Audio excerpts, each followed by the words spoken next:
the 2021 Virtual Celebrating Womanhood Festival, a 3-day event held in line with the festival's mission of providing a platform where women's stories are told from women's perspective. In observance of the standard operating procedures, this year we are holding the festival virtually.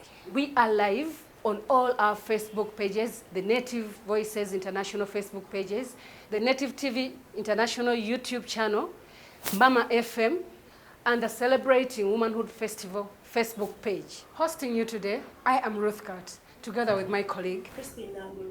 Hello everyone. We've richly packaged an entertaining, inspiring, thought-provoking program featuring film screenings, performances, exposures, and discussions. We are now kicking off the celebration. The festival is now taking over with a performance, a stunning, fantastic performance from Sarah Ndagire, a very beautiful young lady, a very fantastic woman, and so amazing voice. Enjoy.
Maybe days or weeks, but I'll sail over sim.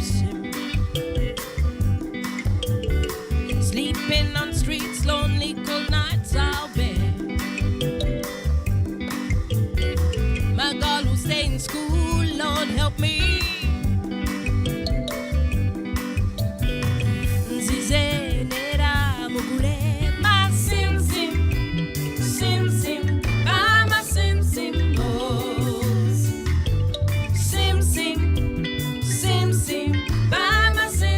oh.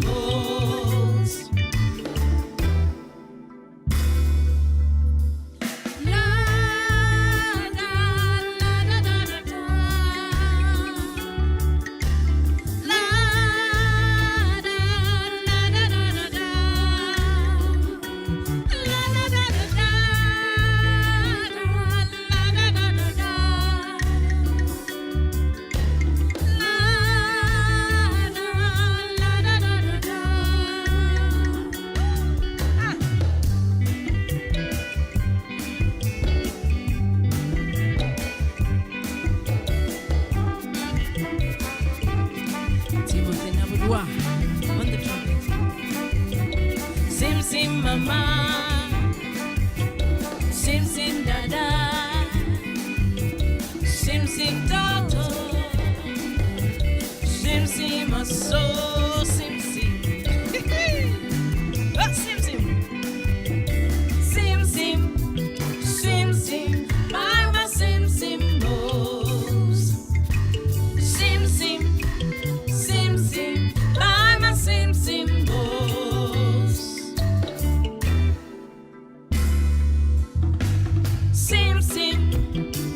Sim, mama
Welcome back. Thank you so very much for Sarah Ndabile. Beautiful song, beautiful voice. It's mesmerizing. Facebook, we are on. Go to Celebrating Womanhood Festival page. Go to the Native Voices International Festival page. Like, share. And I'd like to actually invite you to watch a film, a short film, about the COVID experiences and challenges. I was thinking that we were going to start with a film of Madame Farida, but then we can't because she responds to some of the issues that are raised in a film that our trainees made. We recently had a technical lab where we trained filmmakers. We've been training filmmakers across the country as part of the agenda to promote telling stories from a local perspective. And we keep with them for a year as we identify where their area of strength is. So for the people who had a bias towards technical, last month we had a workshop that ran for 3 weeks. And the ladies decided they also wanted to talk about the COVID experiences, same as the guys, the feminist men who actually supported. And interestingly, the director was a man, and they wanted to talk about COVID. For them, part of the challenge was movement. Part of the challenge was corruption by some of the people who were put in charge of things like movement, but also other facilities and emergencies. So the film is titled Bleeding. And after the film, we'll have a response. We'll still come back to the studio. You can keep giving comments. You can let us know what you think about the film. Over to studio, please. Can you play the film Bleeding?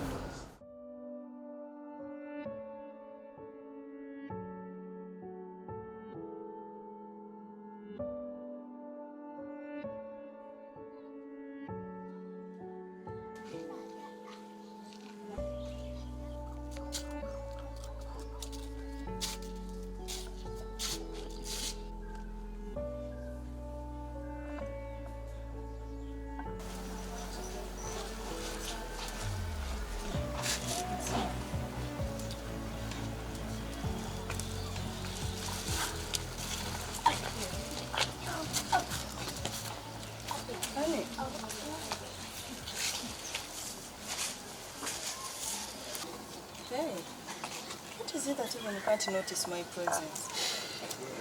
Hey, Momo. It's fine. Fine?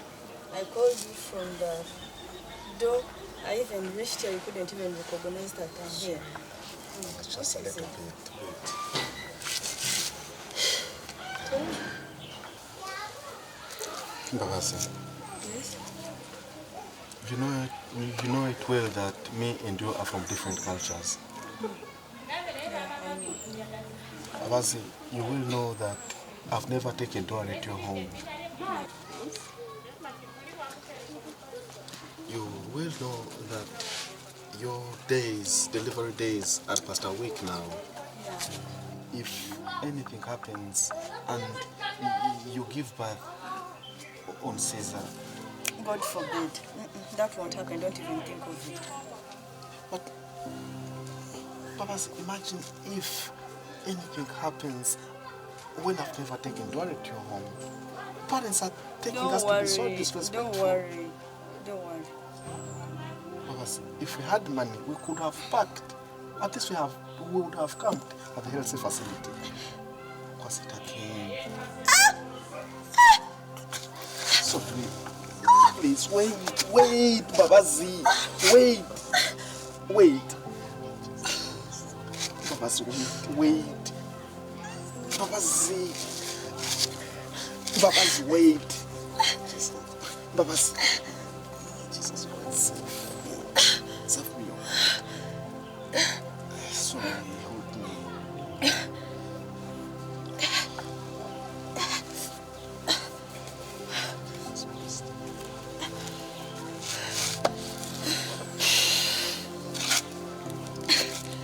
For several times I've been calling Madame Christine, but she does not pick. And she has my money. First try. First bring the one. They're saving votes and we see how much we have. I doubt they're paying so much money. Enough is really. We have used all the money during the lockdown.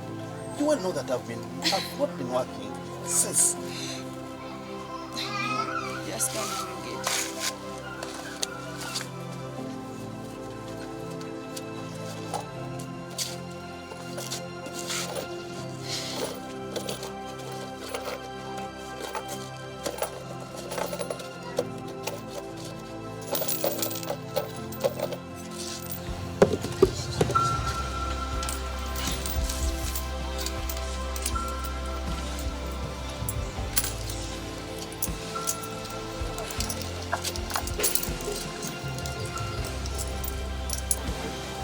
This one, 7,500. Try reaching her to Madam Chris. You try calling her. If she doesn't pick you, try going to her place. Hello. Yes, Madam Christine. Yeah, it's Bampale. Yes, please. Yeah, I wasn't picking you well before, but I was wanting to inquire if we can come and pick the balance. My wife is not feeling well and I need to take her to the hospital. Yes? At your home? Yes, please, madam. Okay, please, let me come right now. I'm sure we're going to get money. Allow me rush to Madam Christian's place and I come as soon as possible. I rush to Honey, no, the thing is, go with it so that you'll come with a Buddha B. Remember, you need to pass to the RD's place for Yes, work. Yes, I have. But still, I'm sure Madam Christian But what is going if to she give me the money. doesn't? No, I have What great if hopes. she doesn't? I have great hopes that she will give me the money. Honey, never This put is- all you up. Please, just go with it, honey. No, Please. no, please. But hurry. Please, I'm honey, coming. are you with the mask? Yes, please, I At do. the RDC? Yes, I do. Okay.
Oh, madam. Hello, Wambari. Yes, Come. please, madam. You're welcome. Thank you. Yes, please.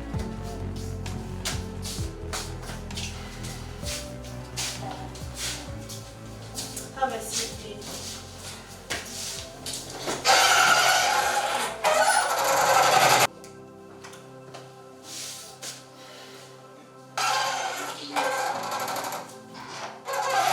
So, Mr. Wambari, what brings you here? It's been long. Yeah, indeed, it has been long. How have you been?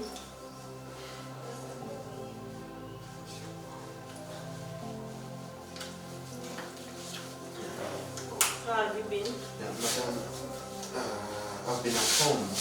All these lockdown issues wouldn't allow us to move but I need your help, madam. Help? Yeah. Okay. What My is wife it all is, actually, I've left my wife in labor pain, about? serious labor pain, and I need to rush her to the hospital as quick as possible.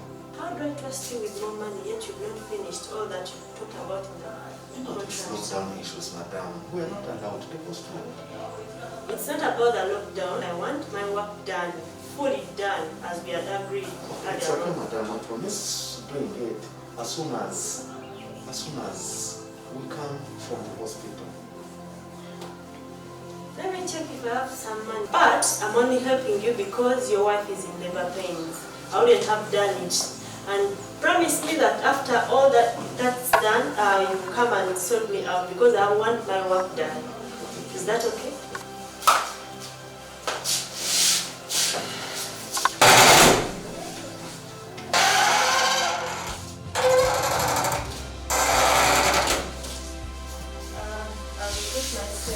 I'm only helping you with this because your wife is in labor pains. It wasn't for that I wouldn't have given even this. Have this. Oh, but wait. Why would I give you all this amount yet I already paid you and you haven't yet got done with everything that I told you to do for me? I think I should give you some of this money and then I leave the rest to myself. I'll give you that balance when all this is done and you come and fulfill your promise. Just help me out. I've not completed because of the lockdown instructions. We are not allowed If it's about a lockdown, how long is the lockdown going to take? I'm not sure about that. So if it takes something like 2 years, will you not finish my work in all that 2 years? Help me out. I promise you this one as soon as we are discharged. When your work is all done, all what you talked about in the agreement, when you fulfill your promise, I'll give you all the balance.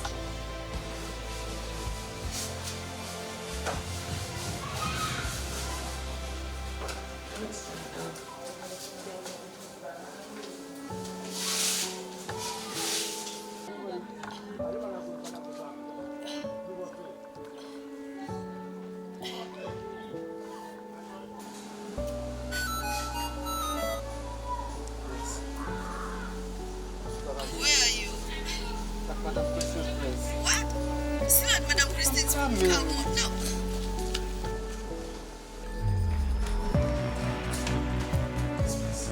Excuse me, sir. How can you run into my office as if this is your own house? Have you washed your hands?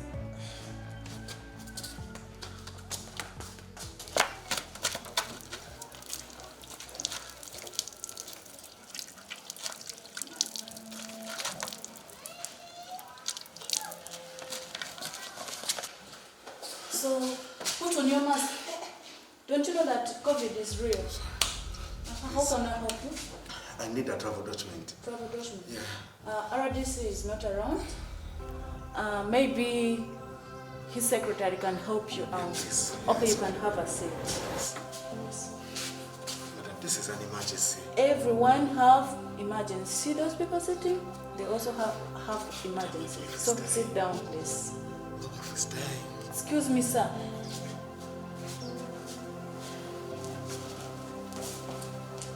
Next person, please.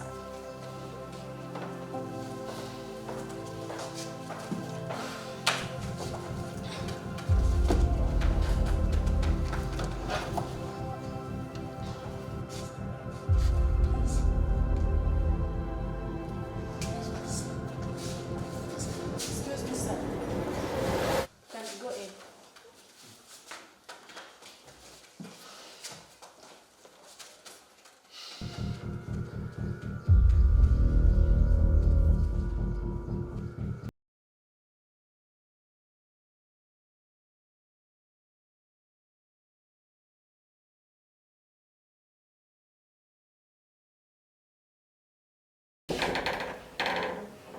Yes, please. Can come in. Thank you. Sit there, don't get closer. How may I be of help to you? Yeah. Sir, I need a travel document. Okay.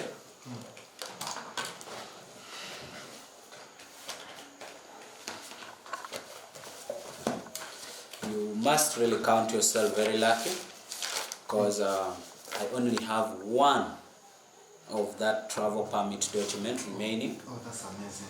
and it had already been booked by someone, in fact. So since you came before, this is a public office, I can't wait for that person. Oh, thank you so much. Yeah, so what's your name? I'm Gwabale Henry. Okay. From which village? From Rusese village. Where are you going? I'm going to Chibiri. Which part exactly? Bulamu Medical Center. What means they're going to use? Yeah, motorcycle officer. I hope the motorcycle you're going to use have a number plate. Yes, please, it does, officer. Are you the one going to ride? No. How many people are going on that same bike? 2. 2? Plus the rider? Yes. 3? No, that cannot work. That cannot work. The standard is a rider and the patient. Yeah, and that is the condition right now. Now, you know, Brother Bombale, this is a very critical moment, both in the public and even with the government. So, as you can see, this office has been dry in terms of stationaries because the government decided to divert much of its funding and attention to coronavirus emergencies, like setting up the beds in the hospitals and many other emergency responses. And therefore, we've been out of stock. So I decided to buy these papers with my own money just because of the humanity and the philanthropist heart that I have. And for that reason, there is always a small cost that we charge these days on these papers because the factories have closed. Actually, I just ordered these papers direct from Nairobi and they just came yesterday in the evening. And I went through a lot to get these forms here. And for that reason, we are going to share the cost with you. Yes.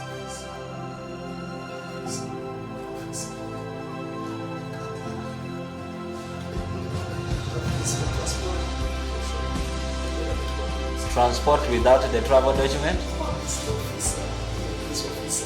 You better do what I'm telling you than landing into the hands of the law enforcers. Otherwise, it will be something else. Okay? And who told you that we receive calls here?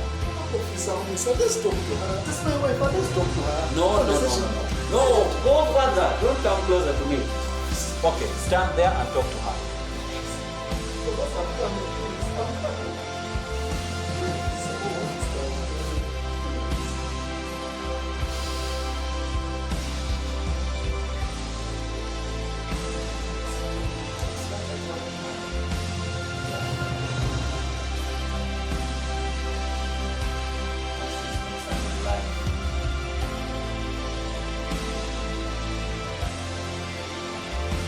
Oh, Mr. Bombale, I'm giving you this form, and it is the only form remaining. Yeah? But you're going out. I don't want you to go and interact with those people at the reception. You hear me? Not because I don't want you to talk to them, but COVID is real. You never know, one of them may be infected and you end up losing your life before saving your wife's life. Be a man. Yeah? That is how things work these days. You talk, I talk, we understand and we sort it out. Bombale. Yeah? You have to count yourself really, really lucky.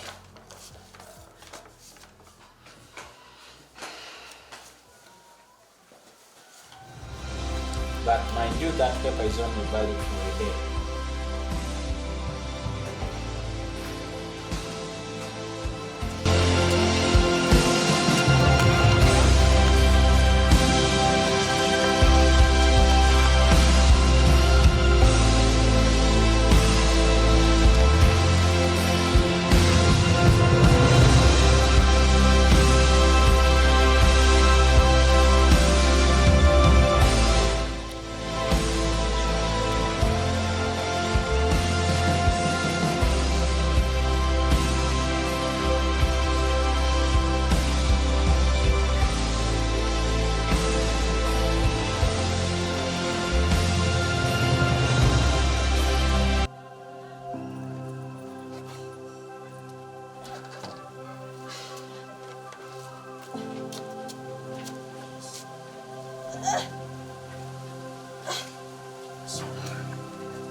how to reach.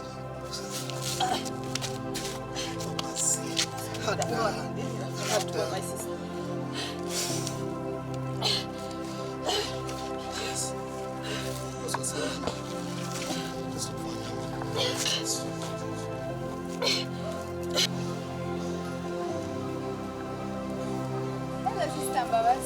Sis,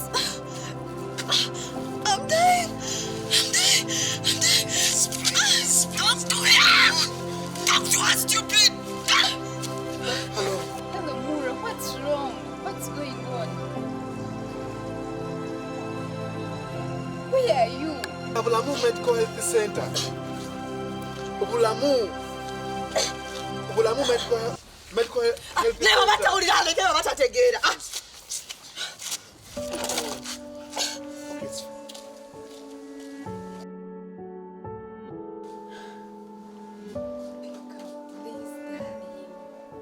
Where are they going? I was almost closing the office, but yeah, let me rush there. I have the task force bike with me. Okay, you come home and we go. No, I can't make it home. Let's meet at this other junction here, where there's that small shop.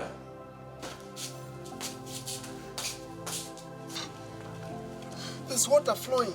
Please, let's go. Papa's, please, let's go. Papa's, no. Please. Papa's.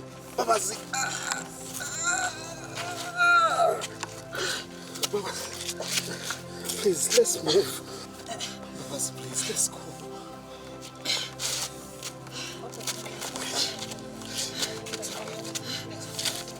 Please. Papa's, let's move.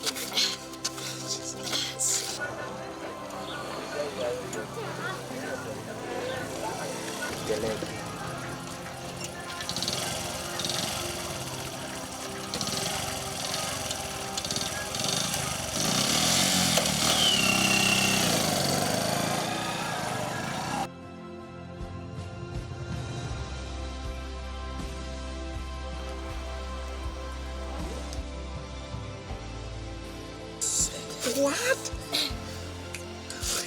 Nurse!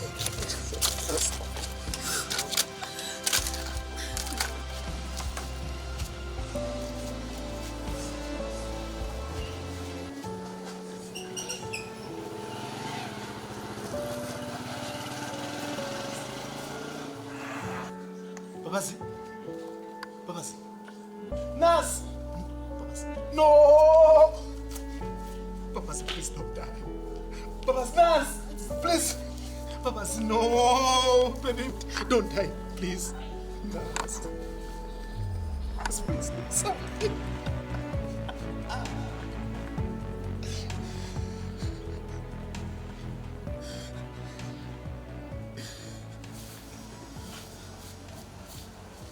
I'm sorry, sir. What? We can't save her life. What? No. Jesus Christ, no! Papazi, no! You need not to do this to me, oh God. Papazi.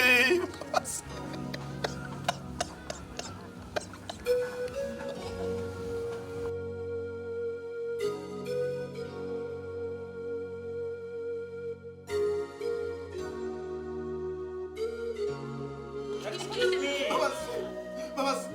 What's going on here? What's going on? You're the secretary. Here? It's you who got money from me. It's you who got money from me. Which man? Which money? No, it's not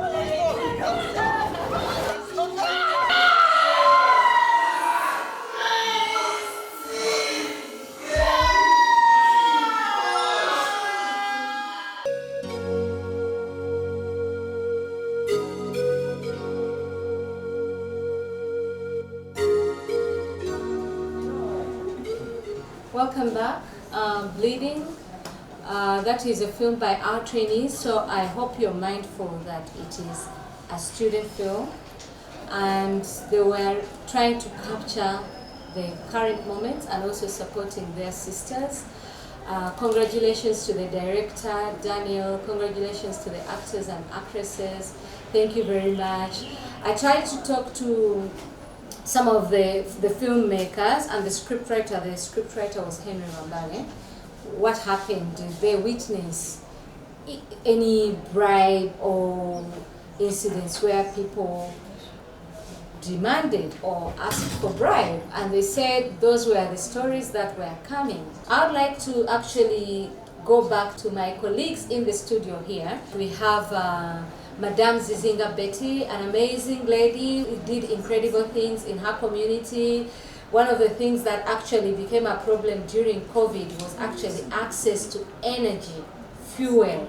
People did not have energy, fuel, people could not cook. And they became very creative. I don't want to say how they became very creative. But Betty Zizinga here is one of those people at the forefront of making sure that her community benefited, even when it threatened competition. The other thing that actually came out was that she lost a market. There was a small market that came in, but during COVID, like many other people, she lost a market. And then she had staffs, she had a community, she had children. How did she manage to support her community, to support her neighbors, to maintain her business, and to support her staffs? When she talks, that is what she will be telling us about. Welcome again. And then we also have Madame Olivia Makumbi, retired lecturer from Ndeje University. And she comes from a community around Nansana municipality, but not Nansana, I think it's Wabitembe. She'll tell us more about it. She's an amazing lady who looked at a whole community, who looked at the nutrition challenges in a community, the lack of food. She'll tell us what happened. She will be here to tell us the story, but I will not go to that now, to what they did. I'll for now ask them what they think about the issues of movement, the challenges. Were there people in their communities that delivered on the way? Was there a time they couldn't access transport? Do they think it could have been managed differently? And I would like to start with my immediate neighbor, Madame Olivia Makumbi. Thank you very much, Madam. People in Wabitembe suffered a lot during COVID. First of all, nobody had prepared for it. So it sort of just came, and there were no movement, there were no border, there were no taxes, and we used to move on foot from Kawanda to Kawempe. At least if you can access some little money there in a bank, then you walk back. But those were the few who were employed. The others, and that is most of the women, didn't have any access to money, to food, even for vegetables and everything. So it was very bad. Did you get any experience where, for instance, a mother delivered at home, or those kinds of issues for lack of transport? Yeah, such instances occurred because we are not very far from the main road, but we are far from Kawempe, the referral hospital for women. And we had a number of ladies, wives who delivered at home. Fortunately, we have these, the local midwives. I don't know. The traditional birth attendants? They are there, and most women went there because they were the nearest. Fortunately, they are not so expensive, but some of the mothers who had complications, and that is where the problem was. Fortunately, that time, we had an ambulance from history of Kasuli. Hey, congratulations, especially since you provided an ambulance. This time it didn't come back. Oh, okay. But we are still in office. It didn't come back. But there was an ambulance there. His term has not expired. No, it hasn't expired. So his ambulance actually killed. Wow. There was a lady who used to drive it around. So you just ring, and this lady would drive there. You pay something, it wasn't much, but it helped. I think it was also a great idea to put a lady in charge of driving, because she would understand issues of emergencies of women going to deliver. Not that the men don't understand, but I can imagine the women understand much deeper. younger men. Oh my God, okay, what an experience. Betty, what happened to your community? How were the issues of movement and... Thank you very much. Thank you, viewers. As they have told you, I'm Betty Zizinga Kadu. I'm the founder and managing director of Fist of West Limited. We make sustainable fuel, which is smokeless. It's long burning and it is good for the environment. What happened in our community, I don't think it's very different from what happened in many other communities. Actually, most of it I think I watched from media. I did not have a direct incident in the neighborhood, but I know how challenging it was for families to access healthcare. The one that really came directly to me was a relative who had to be hospitalized. And then when we had to visit them, because there was restriction in terms of movement with the vehicles, we had to walk a bit of a distance to access her at the hospital. But I can imagine what many other people went through, especially those that had emergencies, and especially like for women who were expecting or had more emergent issues to attend to, having to access permission through an RDC and then having to go over the roadblocks with the LDUs. It must have been a very challenging time, and from what I was able to see in the media, it didn't look good. It didn't look good. Oh, thank you very much for sharing that experience. I think I would also like to share the views, because what kept also coming out for a lot of people is that the people who had these offices, like the RDC's office and RCC or the respective offices, did not actually care for the people, did not do their best. But that is what we think until we actually also hear from them what happened, what was it like being in charge of movement at a time where people had cars but were not allowed to use their cars. People had actually borders, but you were not allowed to carry people. So how was it like? It's very sort of like challenging if you are, for instance, talking to the person who lost a person because they couldn't access, because you can't help joining them, to feel angry at the authorities and the people who should have enabled their travel.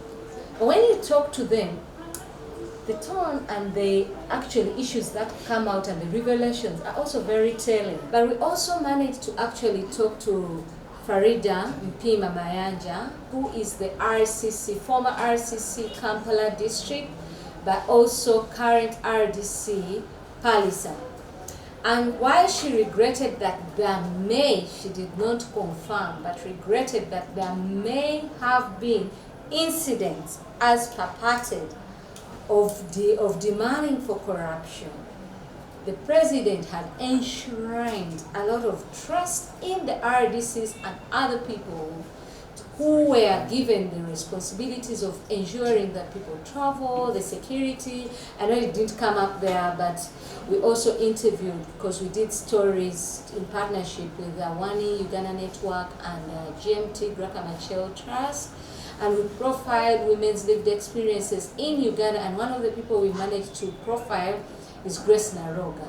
Grace Naroga walked all the way from Nansa to Buganda Road, St. Catherine, to deliver, because at that time, Buganda Road did not have actually an ambulance because they were overwhelmed. That is the same thing that seems to be coming from the RDCs, but Kampala was overwhelmed. So the lessons that also keep coming is, are we prepared in case or in the event of emergencies? The other thing that also comes up is the security people.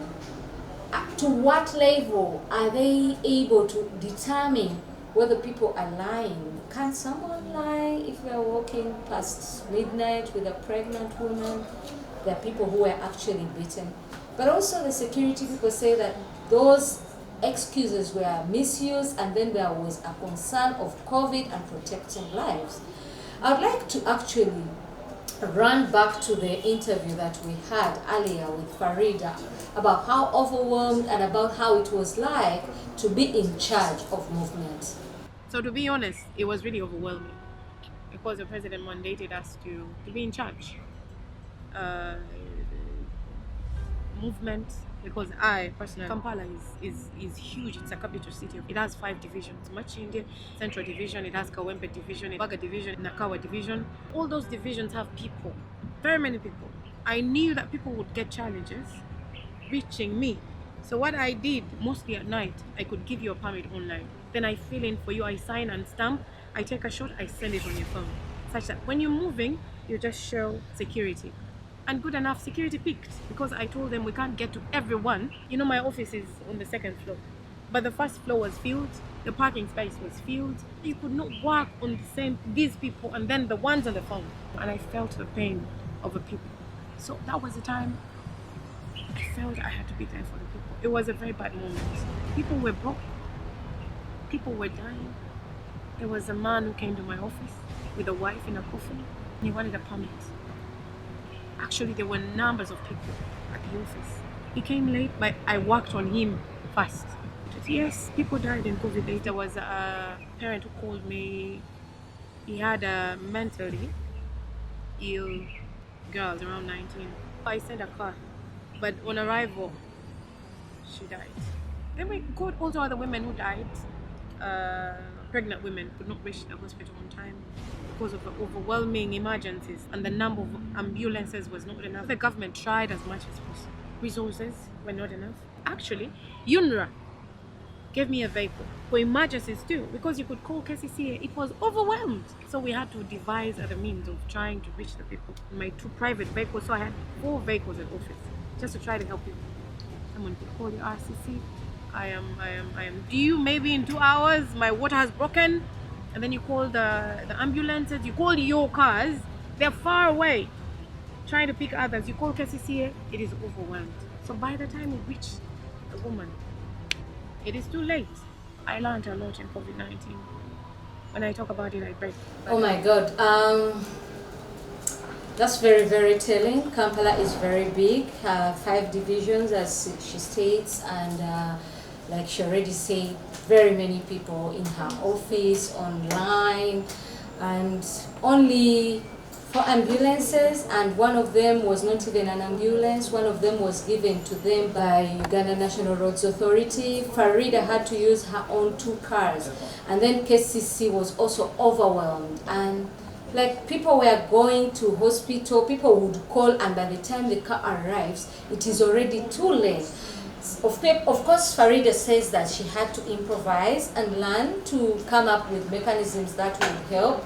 Of course, some people would cheat, but she started doing it in such a manner that if someone was sick and they had genuine reasons to travel there and then, especially at night, she started actually giving out permits at night.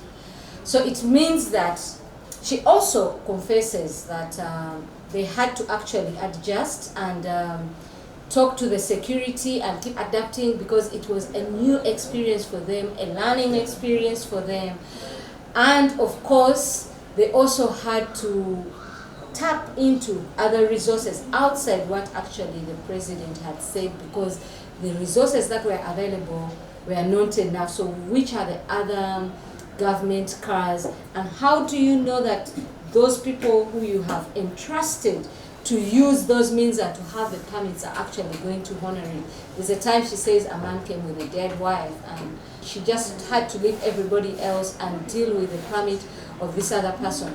But I think there were lessons for me. I don't know what were the lessons for you, but talking to Farida and also talking to people, for me, I realized that even if it was a learning experience, Uganda going forward needs to adapt a culture where you don't look at the individual in the office, but you look at the office itself, because there was no need for everybody to have to call the RCC. When the RCC has an office, the people should have been going to the RCC, and the RCC should have had the infrastructure where several people and people they could trust. So it means that institutions should employ people that have a good record. And when you can trust those people, then the RCC, whether it's night or not, there are people who are not calling because in a way, because for instance, Grace Naroga says that when she delivered, but when she was going to deliver, she called the RDC's number and it was off. The deputy was off.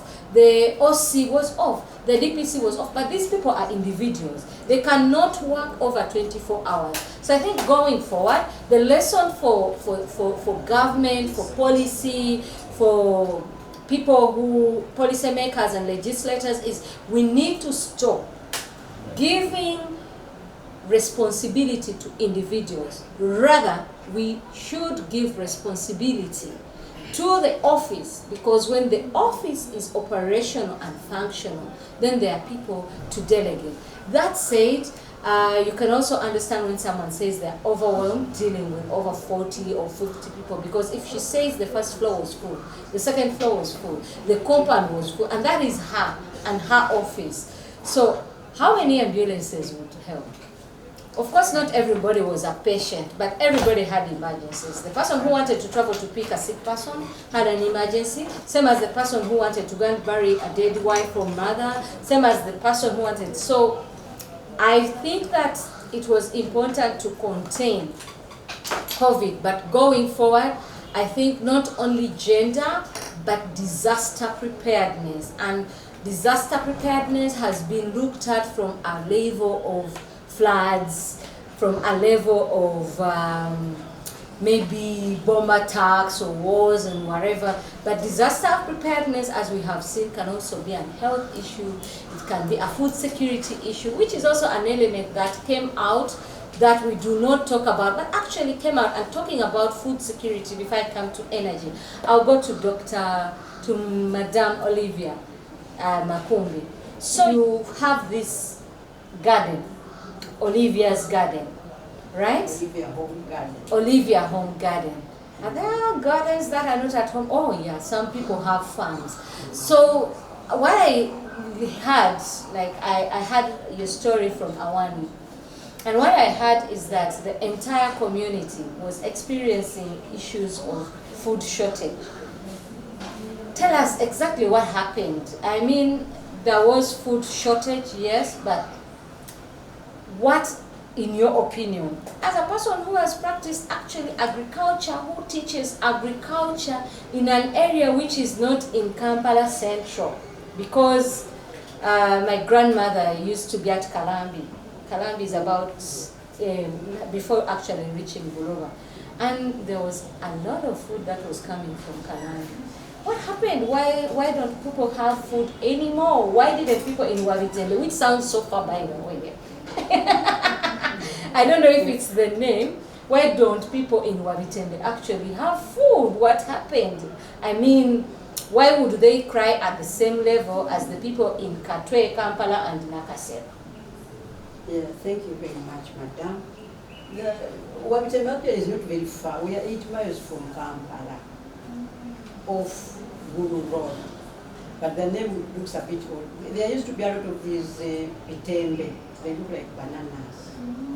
Because there used to be a forest. Now that forest is no more. That forest was along Mayanja. Mayanja starts around the river.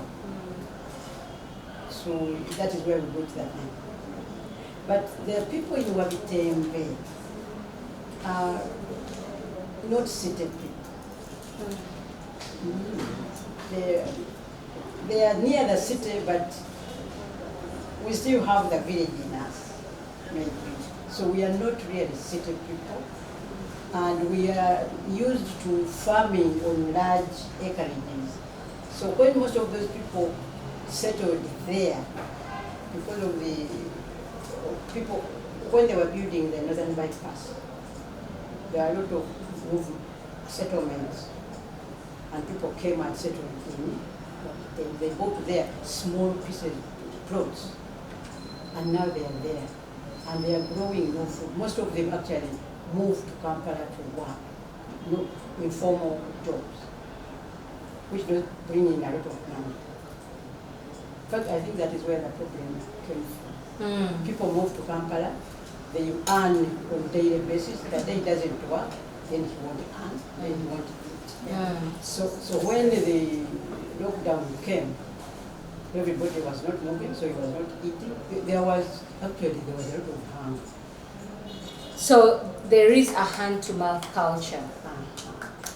So the hand-to-mouth culture, is it more attractive? What explains why people who used to grow their own food, as you're saying, on big acreage are no longer growing their own food, and they are instead opting for the unstable hand-to-mouth, where if you don't work that day, you don't eat? I think people were used to farming from the villages that they came. They would have large expanses of land. In fact, in Uganda, I think we believe that if you have 1 acre of land, then you are not supposed to dig. So you need that expanse. So these people who had settled in Wabitembe on 150 plots, they took it for granted that then they were not supposed to farm. Where do they farm?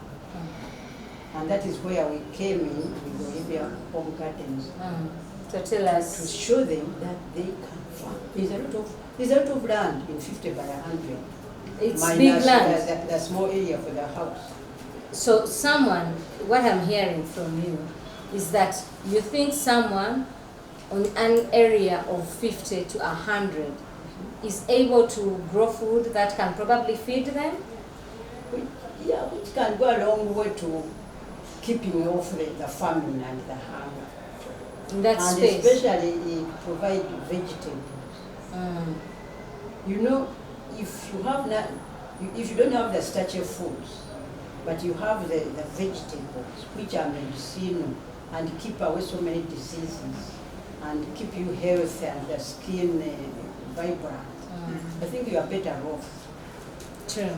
There's something interesting that you talked about, the Kameza money, which actually fits into the issue of daily income, hand-to-mouth culture. Tell me more about Kameza money. What is Kameza money? Kameza money is something new in Uganda, really.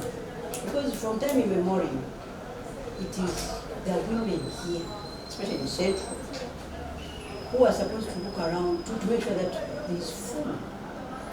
But somehow the tables have turned, and it must be the man to provide, to go out and work, and then leave money here for the family to feed. That's the Kameza money comes. If he goes out without leaving anything on this table, he may as well not come back. And because everything has to be bought from the market, with the absence of the gardens that used to be there, everything from the very basic tomatoes to grains has to come from the market.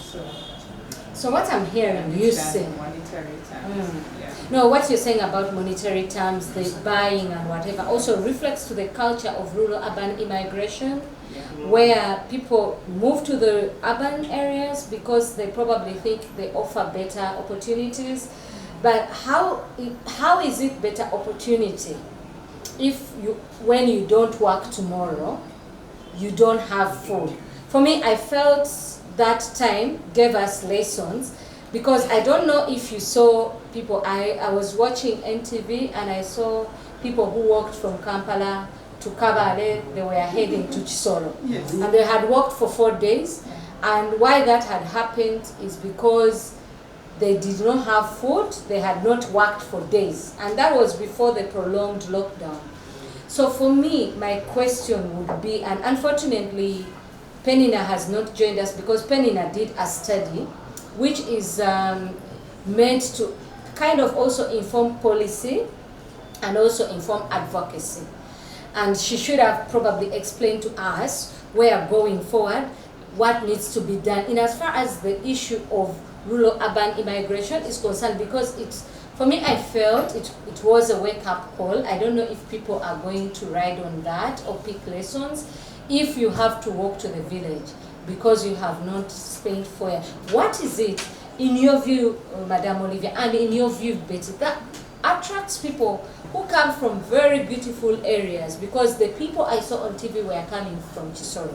Now, Chisoro is the Switzerland of Uganda. It has beautiful environment, beautiful weather, rich soils. Probably the population could be high, especially in Kabale, but beautiful soils. So what makes people like that move, and what needs to be done to manage the movement so that people should, wherever they are, not feel a need to go and have a hand-to-mouth culture? And this doesn't speak or fit into what you did with Olivia's Garden, but I just wanted to hear from you as the first play for us, your video, the Olivia Garden, what you're talking about, and the relevance of gardens and how we can utilize and explore the small land. But I would like to still, as they prepare to play the video, to hear from you, both of you. Yeah, what I feel that this rural-urban movement, there should be a plan. Here in Uganda, we do very little planning. We always wait for something to happen, then everybody jumps in and they want to solve the problem, which they can't, because there are so many other issues. So we should plan. People shouldn't just get up and go to the urban areas. Do you think if but I'll first like to let Betty share her views. Well, yeah, I agree with what Olivia has said. Yeah, it should be planned, the rural-urban migration. But how does it come about? Because people move for opportunities. What opportunities are there to keep them in the village? If that is absent, then they will look for where they are. Everyone believes that the opportunities are in the urban area. And I can't say thanks to COVID, but it is now that people realize that the opportunities are actually in the village. If you have somewhere, you are like an acreage of land, and then you can plan and do something productive on it, do pig, goat rearing, or chicken farming, then that can sustain your family. Because during COVID, it didn't take long for the urban dwellers, to start starving. Government had to distribute food. But within just a few days, people were crying because of that bit of hand to mouth. So just imagine if somebody had something in their backyard. The COVID period tested us on how much reserve people had to sustain them to the end. And it was not just about the low-income earners, even people in corporate offices, because some come to work in the corporate offices. But then COVID happens, and then the office is not there. Somebody has been earning, I can't say even $1 million shillings, that sounds big. But if it is abruptly terminated, then there will be no different from even, can I say that, the one who was living hand to mouth. So I think it has to be something to do with mindset change, and also giving people, exposing them to opportunities, because I also realize that people lack knowledge, lack information. They say Uganda is an entrepreneurial country, but I think it's mainly because of the copy and paste. People don't have ideas. Everyone is doing chapati. I don't know how many are out there on the street, so when they are taking the statistics, I don't know if that is what represents entrepreneurial. But there is that showing that people are really ready to work, but they lack the knowledge, or the training, or even knowing which other options are there, and I feel that is where the government and other stakeholders have to come in. They have to skill, train people, and I think mainly on the government part, it's also about the infrastructure, because going back to those days of our fathers, they will tell you how the cooperatives used to work. Yeah, those people who came to town, I hear sold their land to come and, because they were farming, by the way, but they would farm and then not be able to access the market. How is the infrastructure of the market? How does one access the market? You grow your whatever produce, and then you can't get it to the market. Even if you do, there is also politics around the market.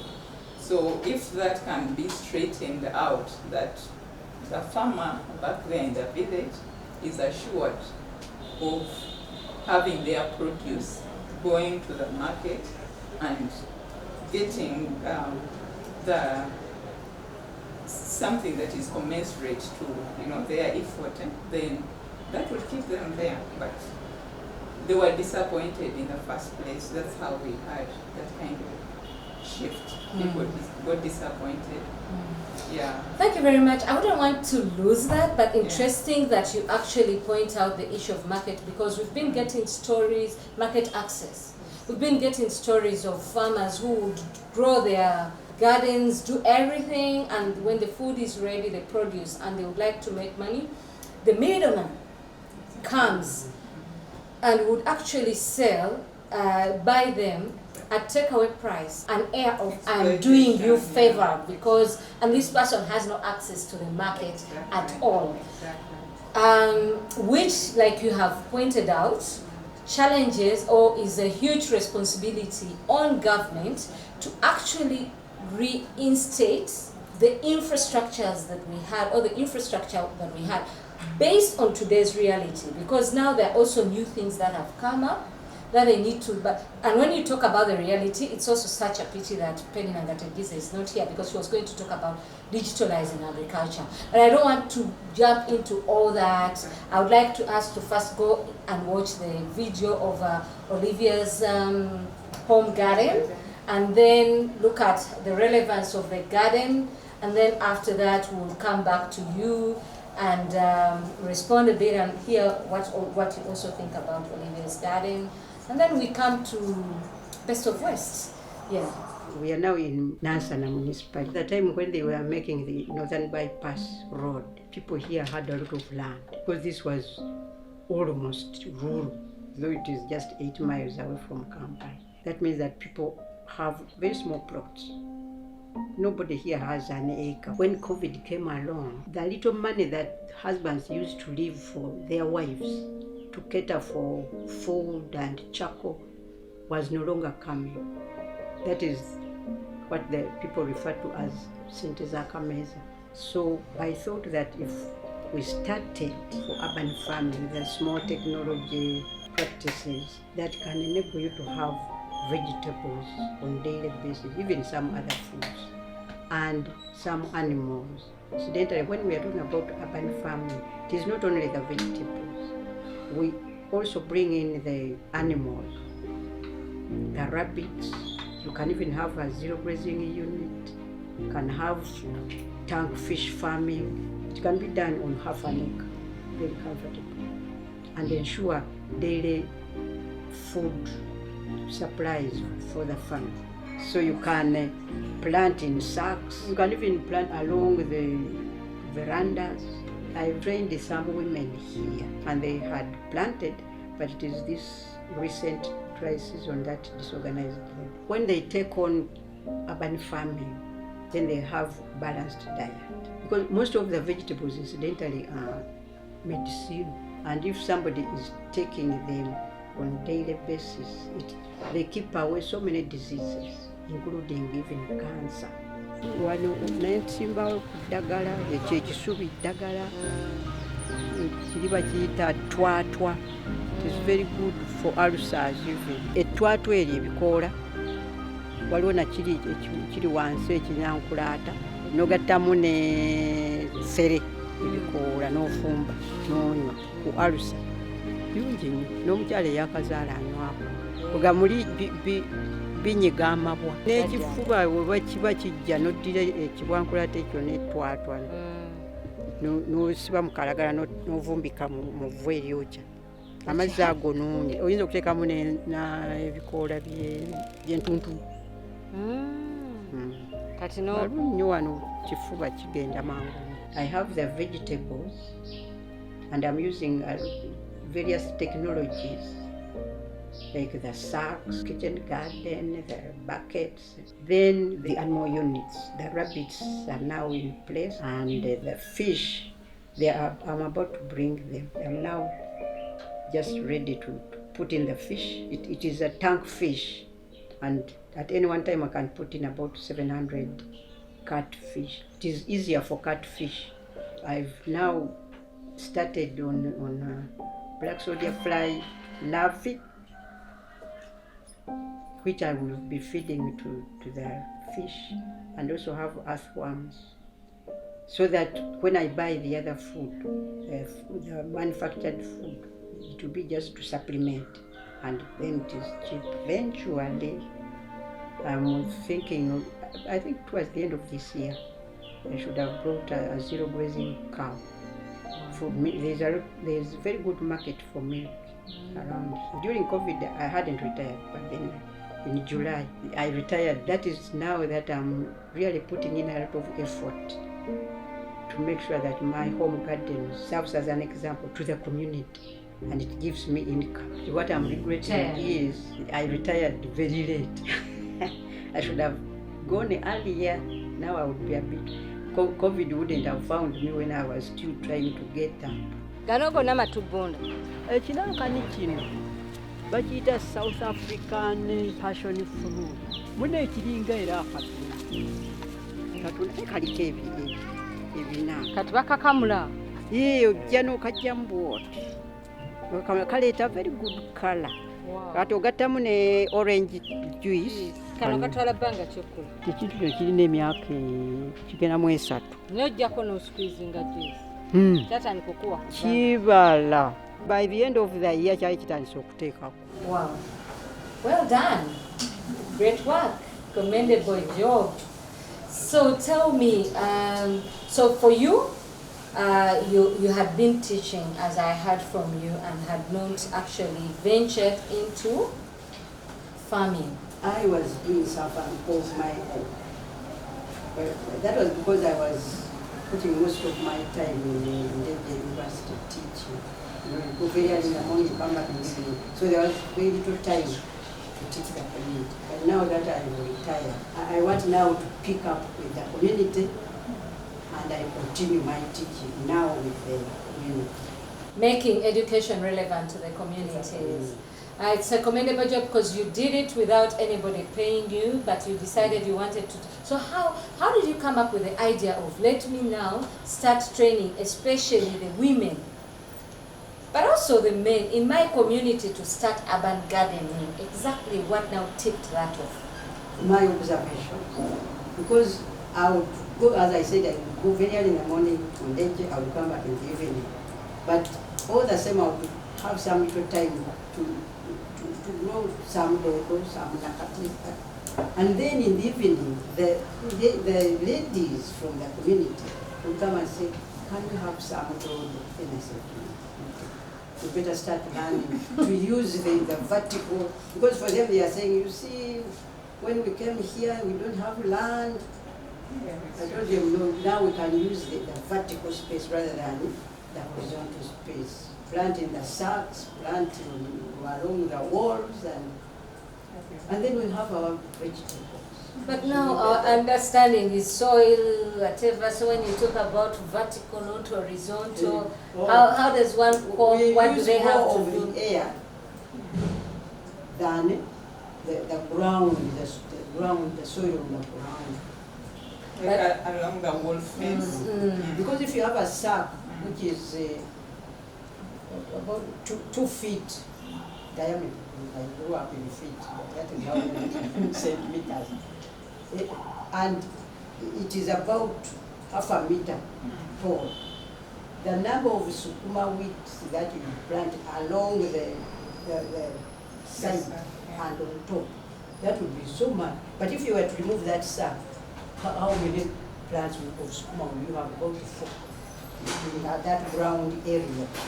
That's what I'm saying. That when you have this sack, then you have all the air above you for this vegetable to grow, rather than the ground. Like a storage garden. It is a storage garden. So, have we run out of land to... In the urban. In the urban. You see, in the Wabitembe, but me, I came there in the 90s. But so many people came, as I said, when they were making the Northern Bypass. And they have very little land. So they run out of space. They don't have space. But so do many people in Kampala and other urban areas, right? Even in other upcoming cities. That is No. going to be the story. Okay, so now, it also takes me back to the issue that you said, because now you said, actually I think it came from the interview, one of the gentlemen who has benefited from your program, because Dr. Olivia started training people in her community to do the gardening, the urban gardening, use the sacks, use the veranda, go vertical, but someone was saying that domestic violence was high. But my experience is that the women have, as a journalist, but also as a women activist, I've been seeing that women are the ones who are running homes. They are working and sustaining their homes. So when you say that domestic violence rose, because the men were not living Kameza money, is it that the men are the ones feeding and the women doing absolutely nothing, not digging, not gardening, not contributing to the income? What is it exactly? Why the domestic violence when there is no Kameza money? You could also compliment. Well, I think I can compliment based on, I think, what I watch, the local channel of is Kataligo Mfofo. You will always get that couple, you know, domestic violence because of money issues, because there are many needs at home, you know, and if a woman is not contributing and has to depend on the man, you're bound to get on his nerve. Just imagine you have a baby and then you have your own personal needs. So you're starting from the milk for the baby, then the pamper, then the food for the home, and then your own needs. I'm sure by the time you're going for the third or fourth need, you've really pissed him off. And it's like, that's the welcome you will always have. You know?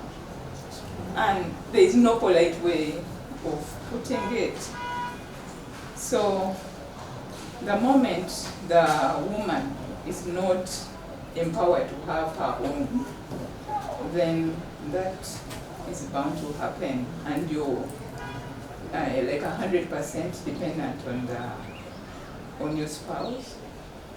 That violence is bound to happen.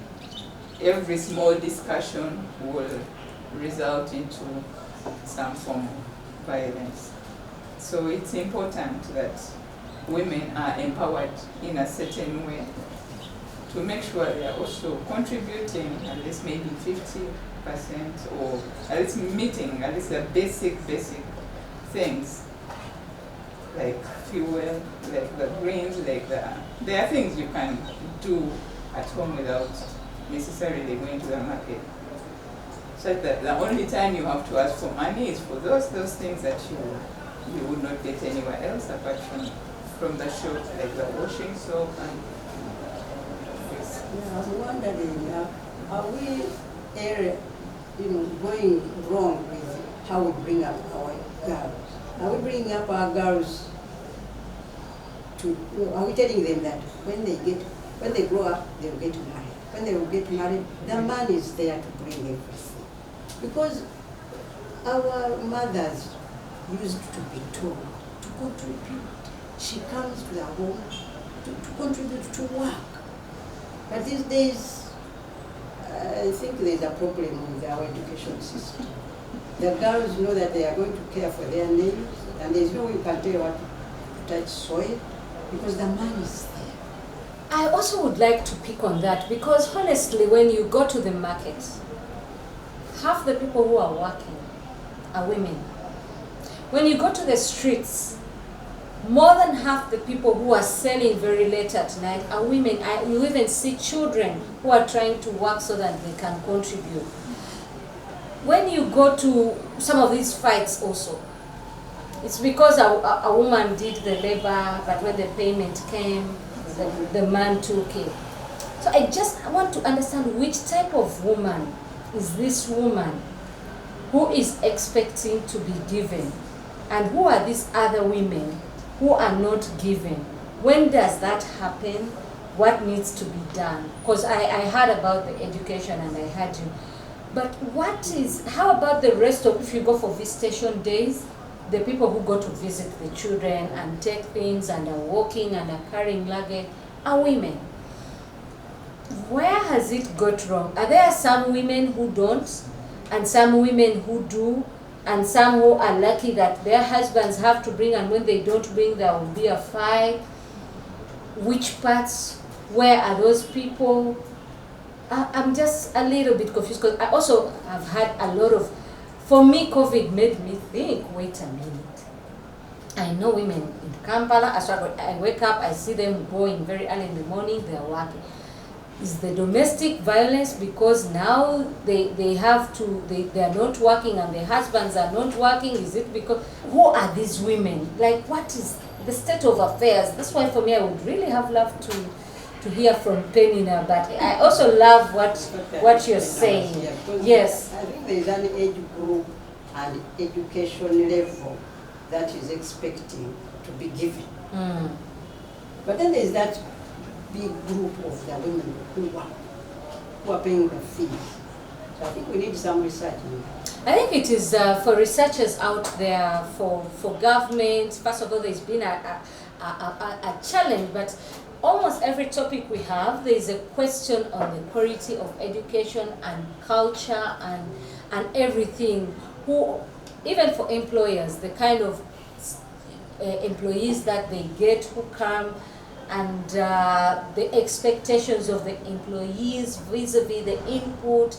It's the same thing with the wives, the expectations of the husbands of the wives, and the expectations of the wives of the husbands. And I would not like it to take us away from this conversation, but it's also a very honest and today conversation in terms of relations, gender roles, and expectations and nurturing of our people, and the breakdown of the traditional institutions like Senga and Jaja. What happened? What fills that gap now? What is there to fill that gap? And of course, someone will say Senga was trying to make me submissive and be a slave and all that. You can also guide us on what Senga was doing. But for me, in the absence of that, what fills that gap? Where do we look now, going forward? Yes, the research should be done. Betty, you had something to add on what I asked or to share? I think it has to go back to the traditional setting, the way it was. A lot has changed. I mean, it's a generation after generation. The one that follows doesn't understand the one before. With globalization, technology, we are trying to copy a lot from different countries, from different continents. And even now, I mean, then we had our own tribes, people marrying into the same tribe, and now with urbanization and modernization, you find the intermarriages. So we are having now a mix of cultures, copying a bit of this and a bit of that. Well, me being a Muganda, like I respect Chiganda culture, but you can see how much effort is being put into even preserving the culture, because you can't see now even where people go for the traditional kwanjula that they had now modernized or done something completely different from what it was supposed to be until the kingdom personalities had to come in and, you know, put it straight. So you would hope that that would happen for the other tribes as well, to keep preserving the culture of the different tribes. And it becomes a challenge now when you have again, intermarriages. Yes, I mean, as Baganda, we are told to be, we'll call it submissive, and then you have your Muchiga husband who is like Kansime. You understand? So, I mean, how do you bring up your daughter then? Because sharing from my personal experience, there is a way being that submissive kind of bringing up has affected my personality. I admire Kansime when I see her. There are times I would have wanted to speak up, but then like, oh, she's older than me, she's mature, she's, you know, and I can't. Which means that you find yourself most of the time being put down because of what you are. So it has to be a lot of work from the traditional side, but also education system. There is a lot that can be done in education. I liked, that's personally, the curriculum that is coming up. I haven't studied it a lot or understood it a lot, but I understand it has to do a lot with practical skills. I mean, we grew up at the time where you just cram. I mean, I see my girl now going through preparing for exams and then the cramming and all that. Is it photosynthesis who are learning at your life? Whenever you're going to apply this, okay?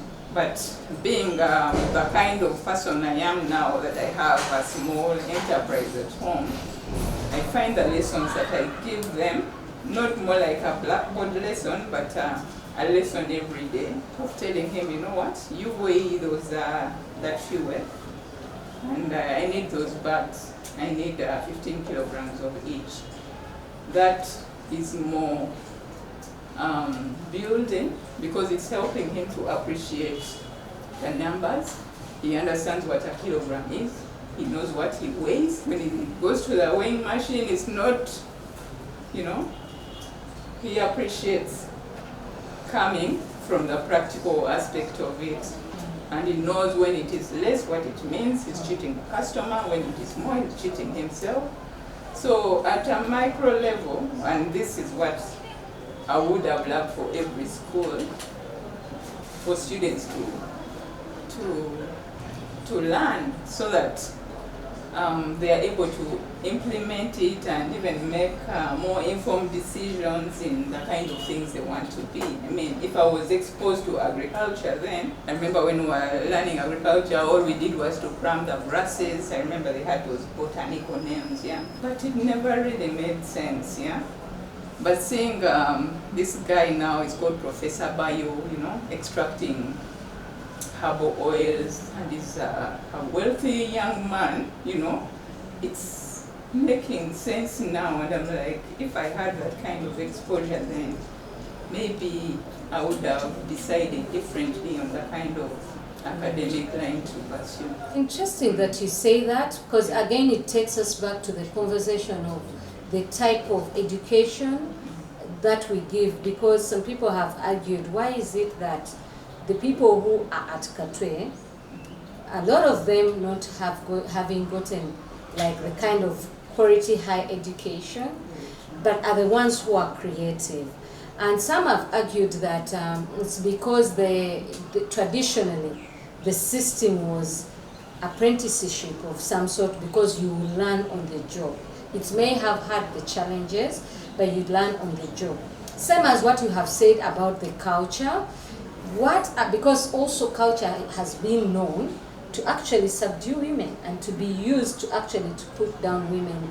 Culture has been used to genetically mutilate women, and a number of other things. There are also boys who have not gone to school because culturally they are supposed to hide, same as girls. We'll be watching a film, I think on Sunday, about Karamoja, and how a woman in Karamoja is the human horse. I mean donkey, because once someone pays, they have paid for you and you're supposed to. So I think maybe the cultural aspects of development being incorporated in development, like the cultural aspects, and picking what is based, what is not based, but also lessons. For instance, COVID, our experience. What do we learn from COVID that we shouldn't lose? Because in COVID we saw, as you pointed out, that actually the rural area is not a problem. It depends on how you tap on it. So yes, the lessons you talked about, infrastructure and everything, but as individuals, because government is not going to be everywhere. For the individual women, for the people, for the mothers, for the parents who are out there, what are the lessons that they're picking? For Olivia, she suggests that we inevitably have to adapt urban gardening. What are the other lessons? So tell me, the women in your community, so you teach them, do they adapt it? Do they go ahead to start doing the urban gardening?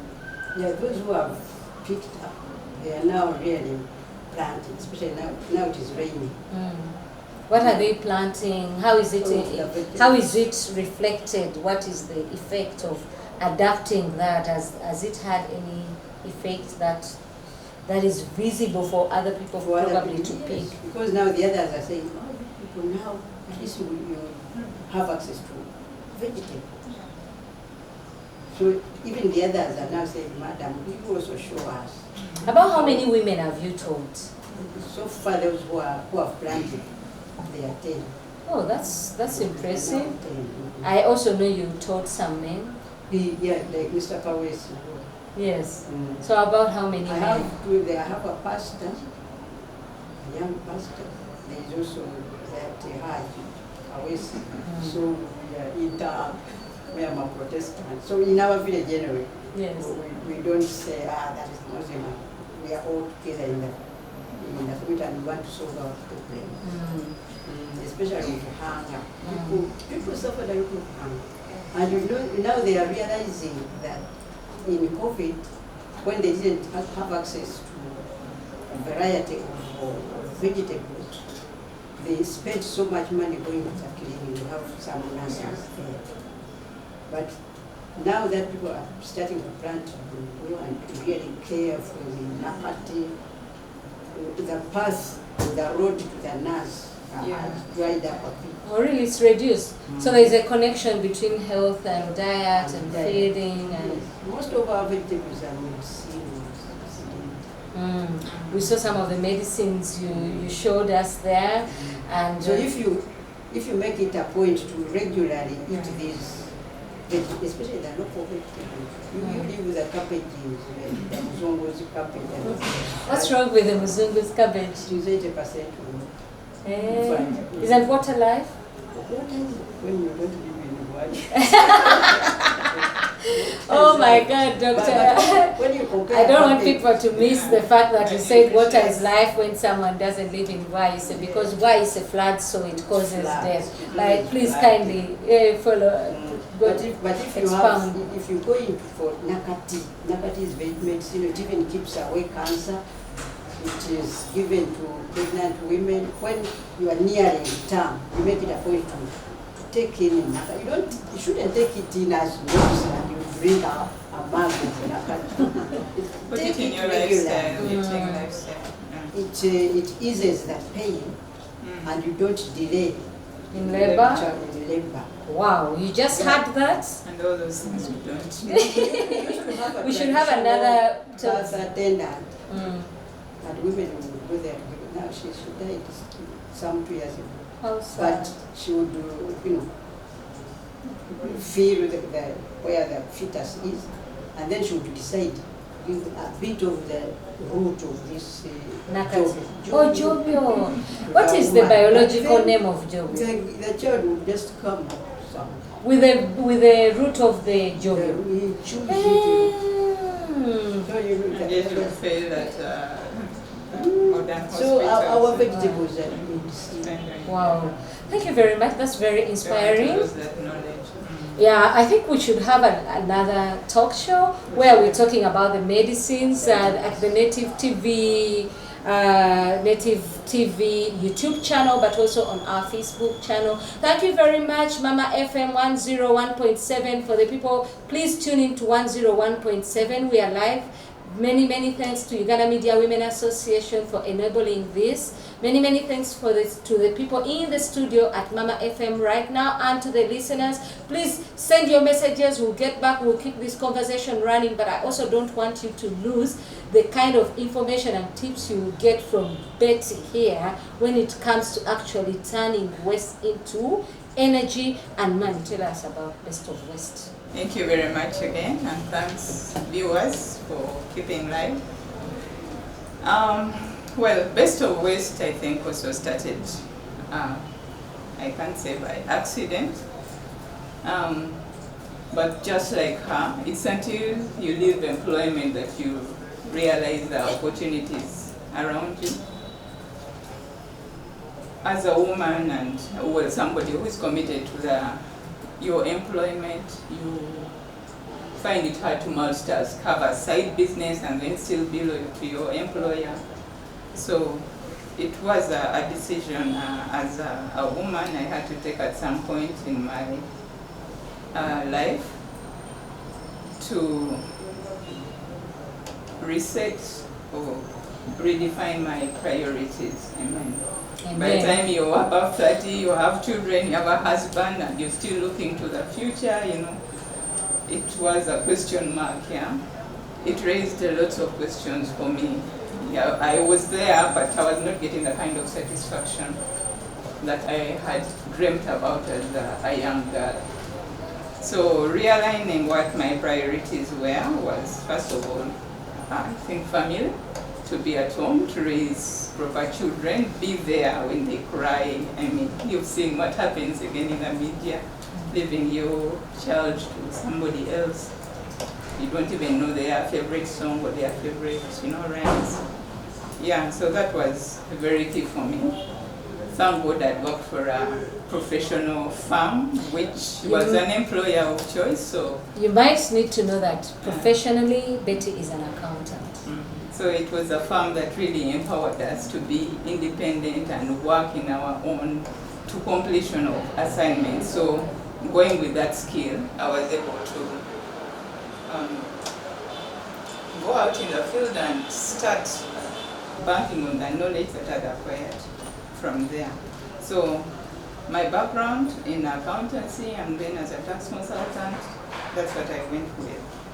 So it was not hard because I was using the same experience to look for clients. So I started as a freelance tax consultant, but more for me was to be able to do something else, because I knew by the time I'm 50, 60, I don't think I would be wanting to look at books. Not that I didn't love my work, but I felt I needed something else that was more, I think, relaxing outside numbers and taxes and, having those kind of debates and arguments with the tax authorities. So that's how I started, at home, in my compound. But being at home, it's like, that's when you realize, by the way, I have such a big compound, in my view. It's like, what do I need all this space for? And I was looking at how to minimize costs at home. So having to slash every day from my pocket, I was like, not every day, but when I had to, I was like, I don't think I should be getting money from my pocket to slash this compound. This compound should slash itself by doing something around here that would be able to generate the money to sustain it. So, because I had more time, I kept on looking for opportunities, trying out different things. I think I also did a bit of urban farming. Yeah, but one thing came out. Because of a need, I had a challenge for fuel. I started making my own fuel.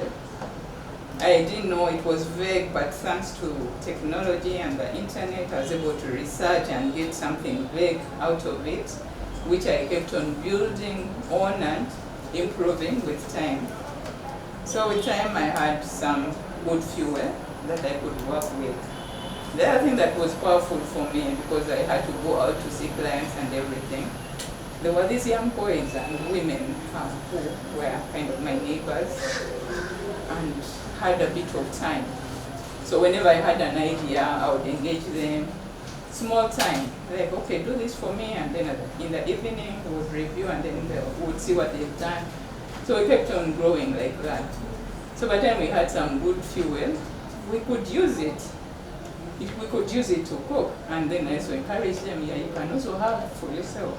Thank you very much, and thank you for the great initiative. I think you're inspiring in a lot of people, because when you say to stay home, I'm not saying that only women should stay home. We can also have house fathers, but I think it is a decision and discussion people, before they go into having children, should have about how to raise their children, to have the kind of things that you're talking about, where you know their stories, talk to them and everything.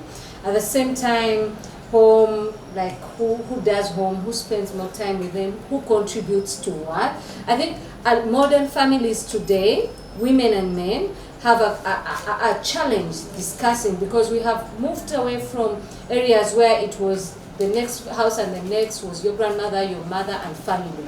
A lot of us have moved to towns, and sometimes people have found that actually the people who are the parents are the teachers. But the teachers are also there to teach your children what is like direct education. So a lot of the people who are coming out are missing out on some of the skills that Olivia already talked about and Betty has just talked about. And that is not the responsibility of only a woman, because that's the tendency and the conversation that comes up. It's a responsibility of parents to plan, woman and man, their children. And of course I've not come to give a lecture about that, but I just felt that it's very empowering for some of the people who've not had children yet to think about when they're having children, are they able to have the kind of things. And then she's talking about, I was thinking about when I turned 50, and it is also common that people think about 50 when they are 49 or already 50. So planning ahead for women, for families, for children is very, very important. But also what I'm hearing from her is that security, because she said there were all these people who did not have a lot of work to do. And for me, it is Betty's polite way of saying they were not productively engaged.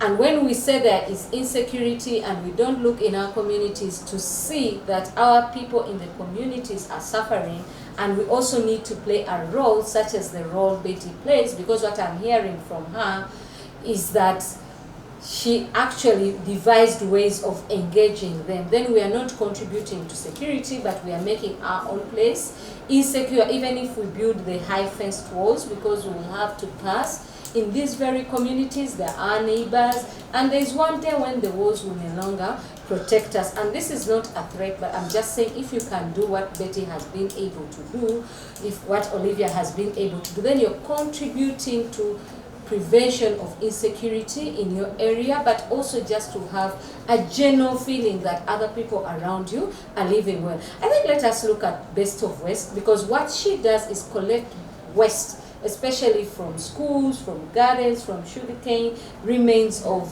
charcoal. I think she's the best person to talk about what she collects, then what she does with what she collects, and how she actually makes it productive, and how that eventually turns out into saving the environment. But we will play a short video of what we captured. Thank you, Josephine, for capturing this video. Thank you, Eva Gomushabe, for capturing the earlier video for Olivia. Good job, well done.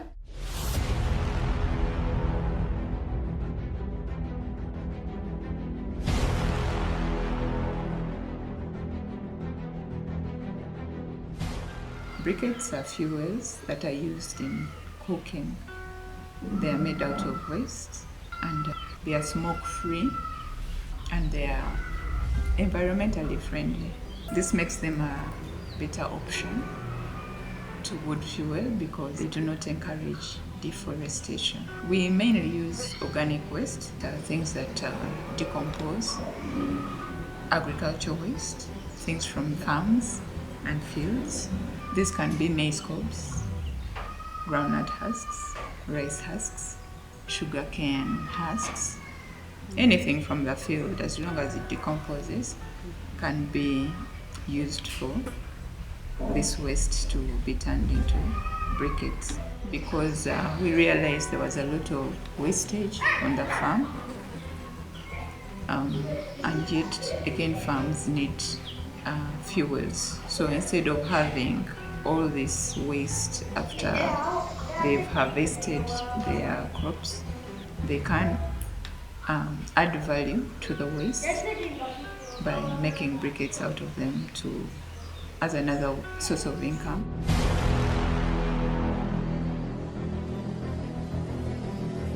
We lost almost all the customers, the restaurants, the poultry farms, and the schools. We were only left with households because fuel, briquettes is an essential service. So at least we were able to continue servicing the households, but that makes not more than 30% of our clientele. So to be able to cut down the costs, we had to reduce on the number of staff, not laying them off, but we had to work in shifts because we didn't need that much production for the clientele that was not there. And then they were now paid a wage. It would be determined on the output that they would make, just to keep it going until the situation changed. We have grown organically since 2015, but during the lockdown, because now people were more at home, they had a lot of time, say, on social media. So they were trying to learn, as many things also as possible. And they were also trying to cut down on their costs. So there was a trend now, and people were looking for information on how to make briquettes. So we found more people learning how to make briquettes at a subsistence level.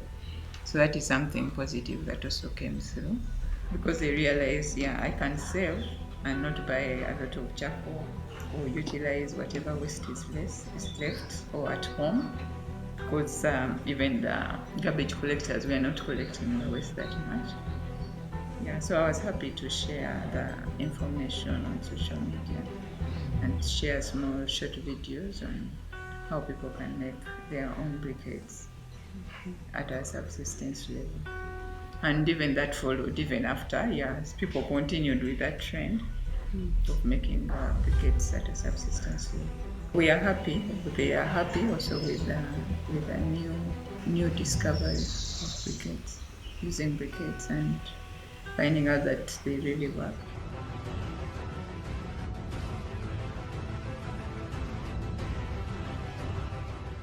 As a woman at home, some of the effects of COVID, of course, were a bit positive and negative, and mainly maybe positive. We are more at home now with the children, meaning that they needed to find activities to do. And it's one thing that I've always encouraged them to develop other skills, and now that they had more time on their hands, they were chipping in to do the packaging, do the labeling, and a bit of record keeping. So I felt that was a good thing, because it is something positive that happened in their life. Wow, briquette business. Oh my God. An accountant and a tax consultant, and the business you think or plan to go to is briquettes. And energy and fuel, what inspired you? What is it? Do you have some what is it that made you decide this is the business you're going into? Like I said, usually a challenge is out of something you're experiencing. So fuel is what everybody needs.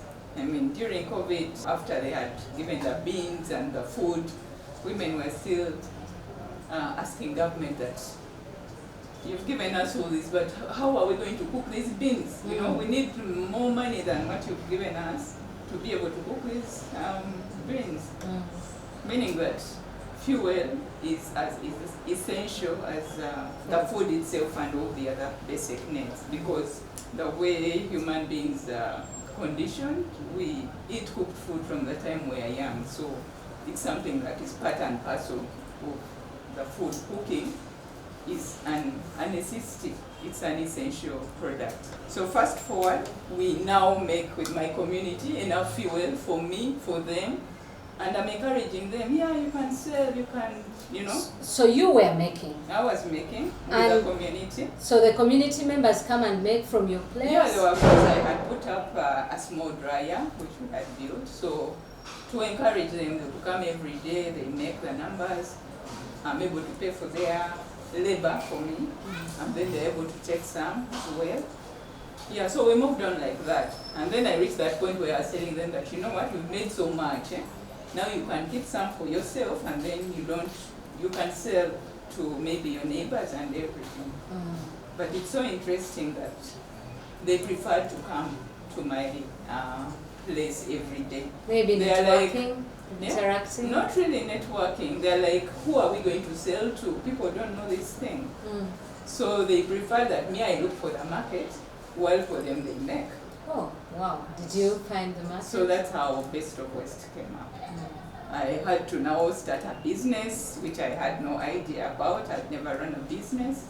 And then start getting now some skills on registration, what it requires, and even now what are the government laws if I have a business, what are the UNPS and all those if I'm selling a product. So I had to go into all that. Luckily, I registered with some incubation center in Makerere again through a lot of networking. But it all turned out so good because I got the information, the skill, and I was able to get a micro grant to set up and now become a full-term. Wow, micro grant. Congratulations. Yes. From? Thank you. That is from Renewable, it's called REVI, Renewable Energy Business Incubator, after I'd gone through the acceleration program. Wow. So now I have a business and I have to make it run, make it work. I have workers and everything is new to me, having to deal with employees, all those things. I've been an employee for a good part of my life, and now here I am, I have to manage employees. Yes, but it all turned so good. It was a learning experience, but at the end of the day, we had something to deliver. We had a fuel, and again it became interesting, and I was looking at the impact and the kind of awareness it was creating. I had people visiting, people wanting. How did they know about what we do? How did they know about that? I'm saying now information was going out. How? What channels did you tap for women who have different businesses and people don't know what they are doing, and probably it could be very, very relevant and a required resource, but they don't know how to put it out there. How did you put it out? Actually, I didn't put out information, but through the networks and the partnerships I formed, because now I had the community, then there are the local authorities, and we have a landfill where they do the waste collection. With time, I was able to partner also with the waste pickers at the Chitezi landfill, so that is such a big community as well, and the stakeholders are many. And also when people are looking for information, I think when you Google search, you're likely to find Best of West or something. And even people who, I think, use the route where our shop is. Oh, you have a shop, because yes. it's at home is where you created the shop, or the shop is in a different space? Initially, I think we were selling from home, but now there was a lot of traffic, so I had to find a shop by the roadside. So the business grew big? Well, you can say big, but it was because nice. of the earlier push by the community. You remember they didn't want to sell, so they wanted to sell to me. I had to find a way of now making that happen by having a shop where when they make their briquettes, they bring them over to the shop, and so that I have less traffic at my home. And who became your clients basically? Yeah, we are now selling word of mouth. Interestingly, when we had something good, I was thinking of some clients so far away in town, and because this looked like a new technology, maybe for whites in supermarkets and things like Game and Nakumat. Yeah. But can you explain the technology to our listeners? What's the technology? The technology used in okay, what we do with briquettes, it's we use organic waste. Organic waste is waste like plant waste that decomposes. So that is good because it decomposes, it is not hazardous. The same way you cut a tree, actually it's not different from the way they make charcoal. Only now that any plant material can be dried and then prepared, we call it carbonization, in such a way that we get the charcoal equivalent of it, call it cylinder. Like when you burn a piece of paper, that black thing that remains, okay? So that is char, it's called char. So that is what we crush, and then we bind with some other additives, which are also environmentally friendly. And then we use some tools, machines, to compress and have the briquette. I hear you say environmentally friendly. Was it deliberate and conscious for you to protect the environment, or it was a coincidence that the things you do? Yeah, initially it was a coincidence. It was a coincidence because I was just looking at my own neck. But now when I saw the kind of impact I could have on the environment, especially that very close, in close proximity there is a landfill, which I just see as a hill, but it is all waste. I'm like, wow, there's so much resource here. What if we are able to turn all this around? How much effect would we do to the environment? Because just imagine all the waste that is dumped there, and it is not processed in any way. In the process of decomposition, there's liquids oozing out, and then the hot gases going to the atmosphere. If we are able to, maybe at individual level, to manage that little organic waste, the organic waste in form of food peelings, maize cobs, whatever we eat at home, there's a lot we can do with it to preserve it in such a way, create a place where you can dry it, and then have fuel at the end of the day. Can small waste that we get from home be enough to actually get some fuel? Because that's all actually you need to do your daily cooking. You need about 2 kilograms a day. Just think about it, how much would you buy every day? 2 kilograms? Yeah, 2 kilograms is what we usually estimate for a small family of 5. It's mother, father, and then the maid, and probably 2 or 3 kids. How much waste makes 2 kilograms? Especially domestic waste. Yeah, if I'm to put it in kilograms, then it will be like 3 times, meaning like 6 or 7 kilograms of waste would give you 2 kilograms. But it is something that you do without paying so much attention, because like if you create that system at home, every day you know that when we peel, this is where we put our waste.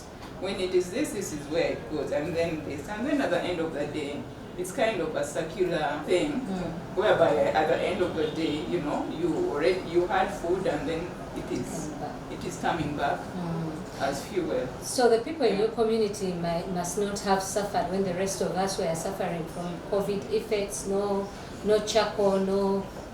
I would want to believe at least the people who know me, people that have worked with me, they did have a fuel challenge, because especially for those homes that can do their own waste recycling.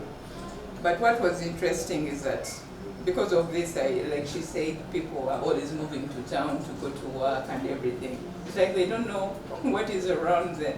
It's only during COVID that they realized that, oh, you mean there's some other fuel? Oh, where have you been? You remember now with the restriction, people were spending time walking on the village and trying to find what is where. So I had people coming and asking, you know, where have you been? I'm like, I've been here the entire time. How come we've never seen you and all that? But all because they were the, is it 8 to 8 or 6 to 6? Kind so of. did they buy, did they learn what happened? Yeah, like there was a lot of learning. People were learning, it was a new revelation. So we had another, you know, a new clientele. New clientele, people generally learning about briquettes and actually finding it more economical, because we had reached that point whereby you buy a bag of charcoal for so much, maybe 100,000 shillings, but then the value you're getting is for less than 30. Even when you weigh it, it's not weighing 50 or 30 kilograms, and half of it is in ash, call it charcoal ash. It's called Lucenian. Yes. But people continue to buy because they are just looking at the voluptuous kind of thing. Yet with briquettes, what you get, what you see is what you get. You're getting value for money. If it's, we standardize, because we're using machines, we standardize the size.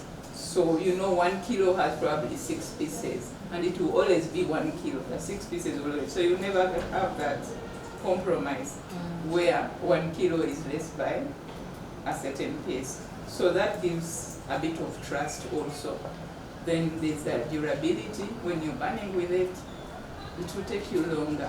Where you had to refill your stove maybe 3 times or 4, here you'll bring it once. You will have it and then it's burning for 3 to 4 hours. Wow. Yes. So you didn't have challenges, I think, because of how, once people knew about it, because of how affordable it sounds to be, and especially also affordable in the sense of how much it's able to do for many hours. And I want to hope it's affordable in price. Maybe you will tell us about that. Yes, you got more clients, so your business was not affected by COVID? Yeah, you can't say that, by being again an essential product, because remember now, movement was restricted, so people were calling for even the basic things. Food, you either had to have a border, then a number for the market vendor. So charcoal also became known like that because now people could order. I mean, we also found new ways of marketing. We went online to use the Jumia and the Safe Border. So people were ordering. So tell me about online, because it speaks to what Penny was supposed to speak about today, digitalization of agriculture. Okay, it in a way falls there. So how were you able to tap and find clients online? How would you know that these are people in my neighborhood or people who might need my resources? Because it's not been in our culture. It's not been in our culture, very true. But the way COVID came, it's like it brought another, they call it the new normal. Even people who are not embracing technology, remember now people were at home and they were spending more time on Facebook and social media, call it. So that was an opportunity for us to even have our Facebook. Luckily it had been there, but now we kind of revamped it. Yeah, so somebody looking at it first time and like, wow, this is fuel, let me order anyway. Yeah. So it got more attraction, and customers and clients were able to order online. Wow, so you're one of those stories we need to look at in terms of people, because these are COVID tales and it's been very hard for people. But there's also people who were enterprising, who actually seized the moment and the time and marketed, as you're saying, and looked for the markets. But there was also an issue of movement affecting supply of raw material. How did you handle that? Because of, again, like COVID, restriction, closure of schools, we usually have a certain, called a buffer for our schools that ordinarily buy from us. And now... So you mean you're also selling to schools? Yes, schools are our bulk buyers. Schools, restaurants, poultry farmers, and then households. Yeah, schools were contributing almost 40%, and then the rest maybe 20, like that. So if you lost out on schools, which is 40%, yes, then your business was affected. It was affected. It was immensely because of that bulk buyer. Because just imagine a school of 1,000 children, how much do they consume every day? So that was some bit of, assurance of revenue. And now Gone. It was gone. So how did you manage with them gone? Well, and how they're it in was, bulk? yes. I mean, we had to deal with it, but then again, we had to find new ways. And it was, I can't say the new clientele from the household could make up from the school, but you could see that we had now more household sales than the ones we had before, because people were just learning about the briquettes as opposed to using charcoal. So we had a shoot up in the, so, and we dealt with it because all we had to do was now to cut back on the production and just do what was enough to service the current clientele. For that time of, I think, the initial months of COVID, it was only household that we could service because everything else was closed. Restaurants, yeah. Did cutting off on production affect employment and stuff? Yes, it did. It did. And for any business, what was key at that point in time was to cut back on costs. And how would you do that? Well, because of the way we employ our workers, we don't have lots of permanent staff because it's more like community engagement. You have more of casuals coming to put in their time a week and all that. Yeah, so we had to ration. But of course, surprisingly, they'll be lining up every other day because of this hunting now. So how did you ration? Ration, as in get to off some shifts. people? Yeah. Oh. Yeah, they had to work in shifts. We didn't have this usual. But you maintained your staff? Yeah, we had to maintain them just to give a balance so that everybody can see the post-COVID. Oh, that's generous. So you instead, what I'm hearing is you instead decided to make sure that the staffs work less. Yes. In terms of the number of days the staff can come. Exactly. But each of them can then come. We needed to have social distancing, so that was something we had to observe. But so, nobody was put off like... Nobody was put off, only that now they were getting less, because you find somebody working the entire week, every day showing up. But then they had to understand that, a few can come today and then a few come tomorrow, so that we rotate and everybody has something for their home. Incredible. So you talked about teaching people, and I'm sure there are people who might be listening to us and they want to learn to make briquettes, use waste productively. How can people come for lessons? How do people who live far come for lessons? Do you do online classes, email? Can they come for camps? Do you have this? What happens? Is that possible too? Yes, it's possible, and it was also something that came out of COVID. Yes, because that was a time where I can't say we didn't want to sell, but it was about survival. Here, people were stuck in their homes, stuck, first of all, with no food, and probably stuck with waste, because even the garbage companies were not working. But again, because of technology, like I said, people were, again, learning new things. Some were gardening, some groups you'd see people posting, and they were excited about the newfound skills. Yes. So it was interesting now that time. I was like, okay, hey, maybe I can share something about briquettes and see how they perceive it.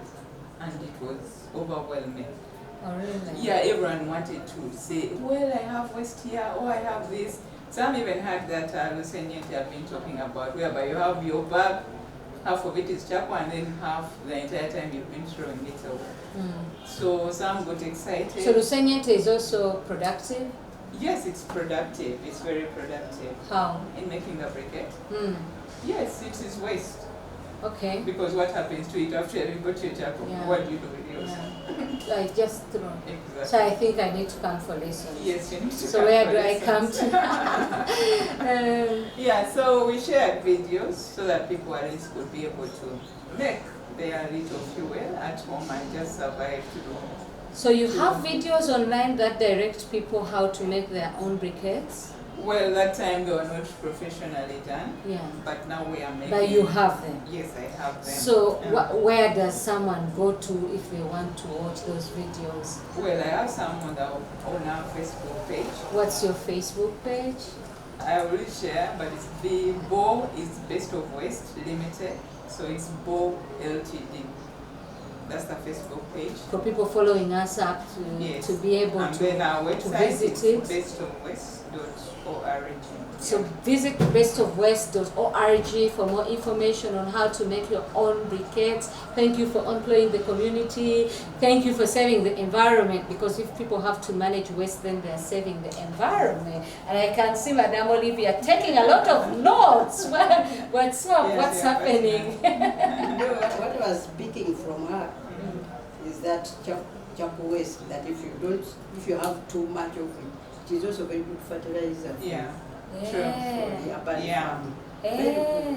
Because of that now, I can't say post-COVID because we haven't overcome it, but when the movement was now eased and people could go about their businesses, there was scarcity of now that raw material, the waste. Why? Because people during those COVID times, many, I think, households took on that recycling and making their own fuel at home. Wow. Yeah. That's commendable work. Well, Emma, you should watch and award. I think you're a contributing factor. Yes, I don't think it was mainly because of me, but I'm just happy that people finally woke up to manage that bit of waste. Yeah, so what we are doing now is to make small equipments so that they can be able to also burn the pills. We talked about the organic waste, so that they can also create that equivalent out of it. So that was now the other opportunity. So you also make equipment? Yes, we do. So tell us the type of equipments you make. Yeah, it's the equipment that we use in the production of briquettes. You make it for yourself? Yeah, processes that we go through. So we work with the fabricators to make a unit that can be able to turn your waste into something that you can use to make that. Yeah. So what are some of like the ones you made? What are the prices? Can a small person like me afford it? Yes, you can afford it, because remember, we even start with our own hands, so the only thing you need in the beginning is just the knowledge and your energy. Wow. But even past that, then you can have the small manual tools, and then when you're able to add some more money, you can get the electric machines. Oh, that's great. Great work.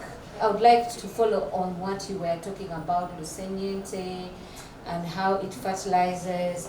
I could see you are already giving us information. I am sure people watching us right now and the people listening to us on 101.7 Mama FM are curious to know, how do they get hold of you? How do you teach, for instance, people who don't come from Wabitembe, or only people from Wabitembe are entitled to that privilege of getting that knowledge? I'm teaching people even as far as in Sanji. Oh, really? There, yes. You started a group? And in Sanji, you started a group? How does that work? No, we are still individuals trying to come together. There are some from I come from Wow. So I also have some individuals there. So we are in. We really want to come together. Wow. So they can, but just now I'm teaching in my home, home garden. At Wabitembe. Are you able to share some information how they can find Olivia and how they can... Gardens, Nachesanja Wabitembe, Nansana Municipality. Olivia Home Garden, Wabitembe. Nachesanja Hey, so Nachesanja Wabitembe.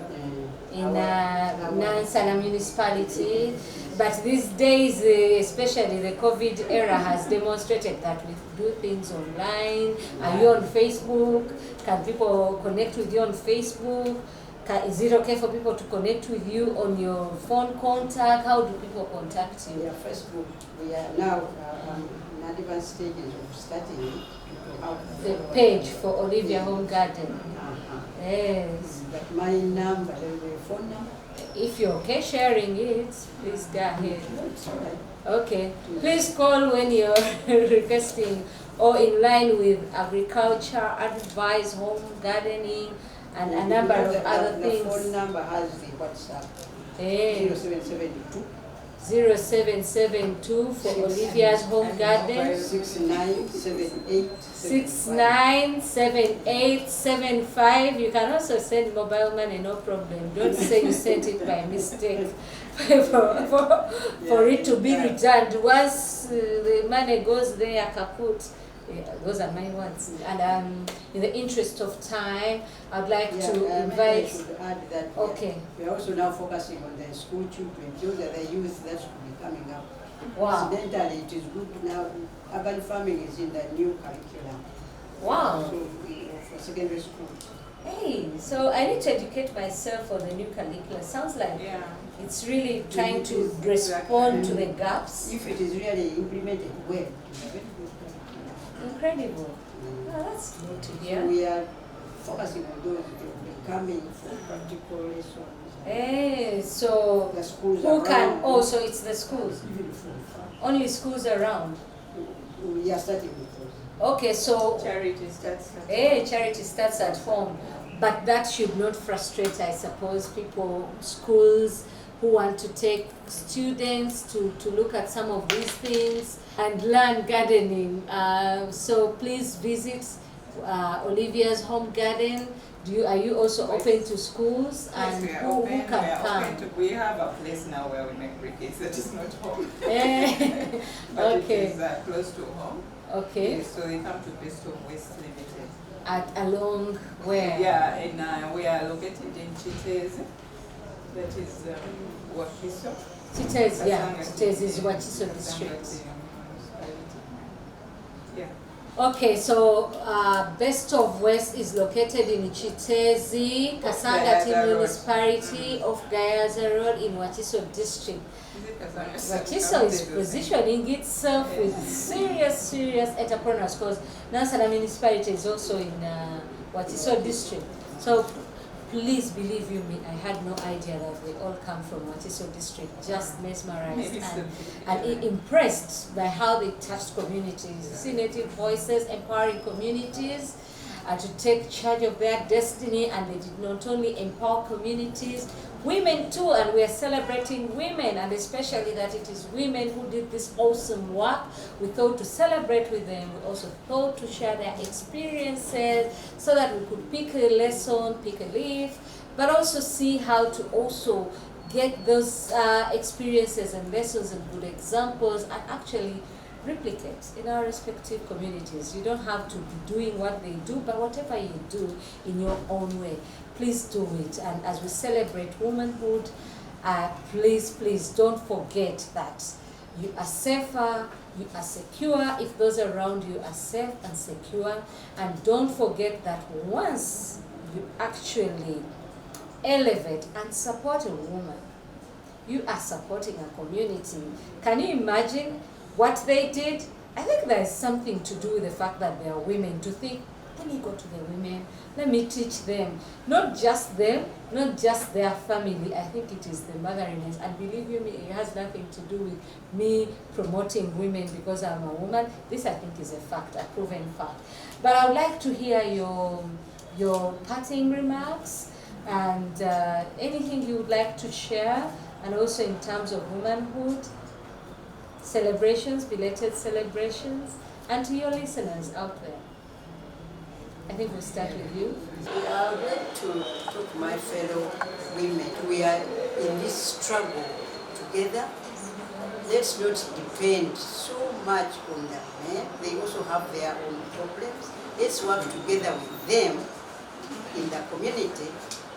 We grow vegetables, for example. We keep rabbits. We go in for any activity that can uplift the household so that we eventually we have a better life. Thank you very much. And back to you. To encourage women is to take up responsibilities in their communities. Like they say, to educate a woman, you've educated a nation. But like where a woman does some project, she can impact a whole community. And for me, when it comes to managing waste,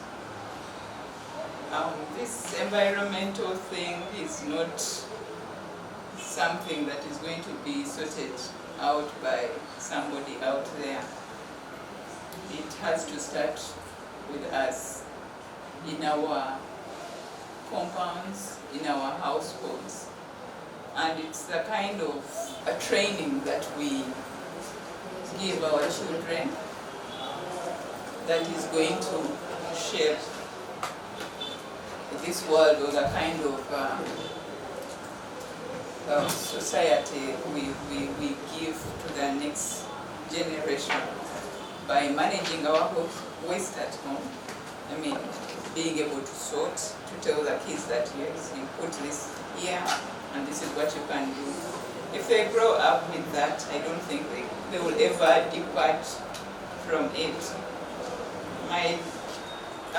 The little I've discussed with people who are into entrepreneurship, you always find that they always resorted to things that they saw their parents doing.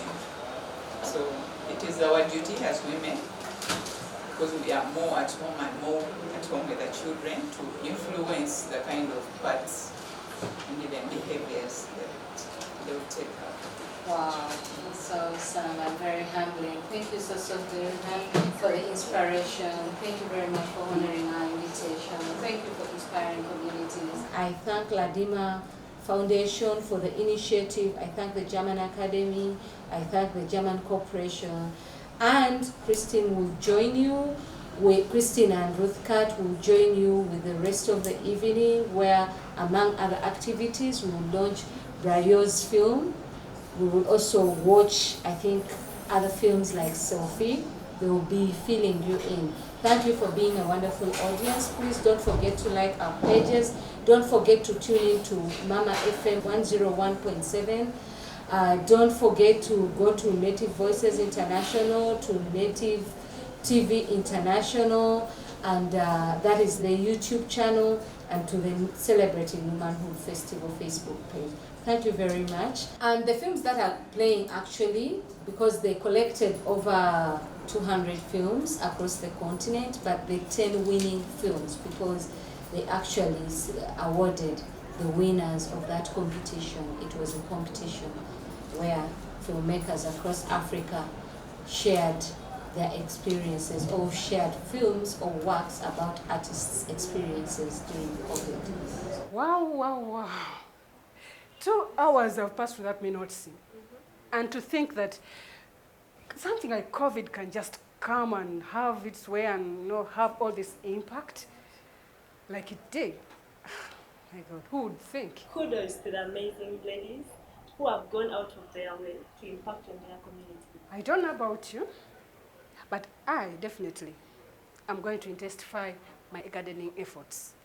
And thanks so much to Dr. Makumbi, Olivia, for her trainings and the lessons that she has given to a lot of women out there. I probably would also, let me say, I am going to go out of my way this time to also teach my neighbors, my community. Yeah, any other woman who I can reach to. And to the amazing woman, Betty Zizinga, I'm greatly inspired. The Baganda say, "Akugoba yakuwepo," meaning whoever chases you gives you win. It's not like chasing, but it's pressing harder. The COVID situation has caused a lot of hard times among people. But with the lessons that we have got, we have learned that we can use these things that we use as rubbish, things that we throw away, and things that pollute our environment. You come to see that these things can really make something. You can make something out of this. You can Get something important, sell, get something for the house. Spend your time doing certain things that are not going to, keep you idle. And because of these lessons, we have gained a lot. We have learned a lot. And thanks to Madam Betty Zizinga, who has gone out of her way to teach even her competitors her techniques.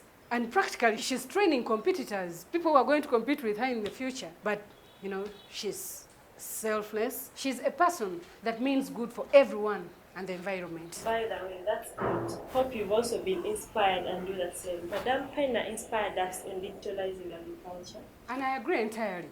If we could supply and purchase agricultural products online, then why not digitalize agriculture? That's the spirit. The opportunities as indicated by Madam Pena are immense. Coming up is a short film, My Sister, done by one of our colleagues, John Bryan. He did it before he died. We're still mourning him. Rest in peace, Bryan. You still live on by your works. We shall greatly miss you and we shall always remember. Tragic how a young soul, a young life full of talent could just, perish just like that in an accident. It's so devastating, so tragic. It's tragic how a young soul, a young life full of talent could just perish like that in an accident. It's really too bad. It's too bad. And it's like he came to say bye to us. The way he was so jolly, the way he was, free and interacting with everyone freely, right from the kitchen staff, from the trainers, from, to the trainees themselves. Oh my God. Yeah, that was during our last day club in Chibili, Sava. We had a very good time with Brian. Indeed, he had come to say goodbye to us. Everything, all the time that we spent with him. Brian was a very good person, friend to everyone, so social, creative. He had that talent. He was so talented. We really lost him. Yeah, and talk of his talent. This guy just shot a movie on his own. He went ahead, wrote the movie, directed it, acted in it, and my God, he shot the movie. I couldn't believe it. The first time when I saw him doing this, I thought, how come, is this really possible? But there's a way you could position a camera, set it, left it rolling, and then went ahead and acted. Indeed. All that, all through the movie. It was so nice, so this is just talent, a lost talent. Indeed, that's when I said he will live by his works because he was very good, so talented, so full of life. And by the way, he left an expectant fiancé, and that baby is a native baby. Thank God. You shall remember him in that. Anyway, let's go to the movie titled My Sister. Have fun.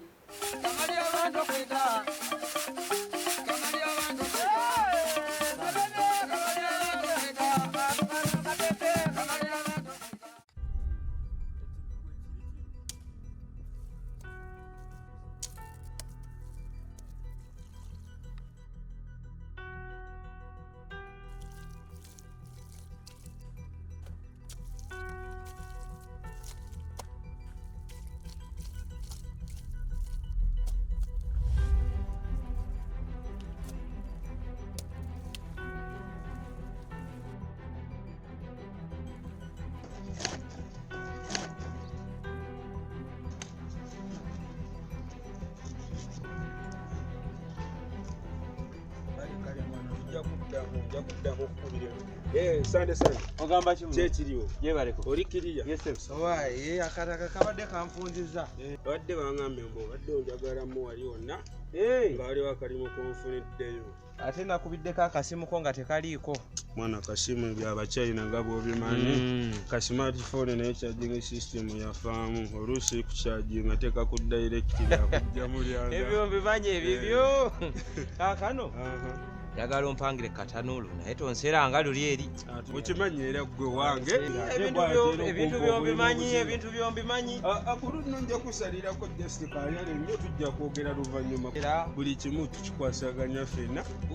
Osegera ne wano wendi gwa kinyambyeko wali wonna kubanga bakiraaya ntompo osegera tokijja ja kusalako.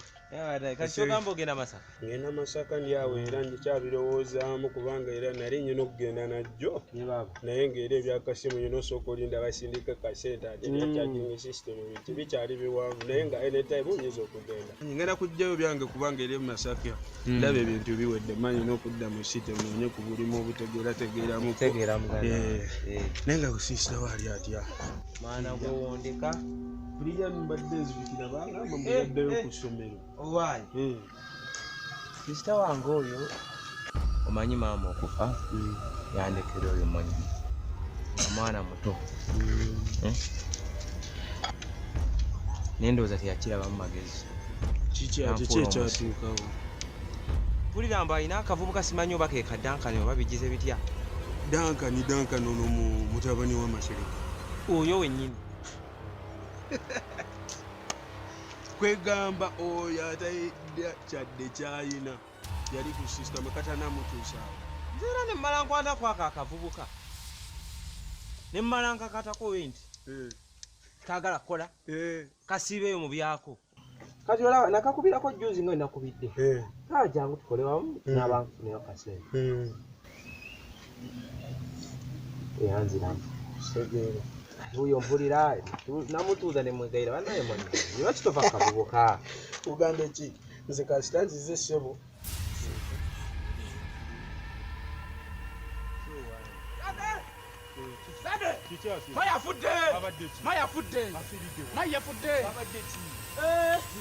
Afiridde mu kazigo. Abaddiwa. Ali mu kazigo afiridde mu kazigo bawe talina ssente. Kano kabake tokamanyi akaavu. Tokamanyi. Gabunaka!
Oyo taliiwo.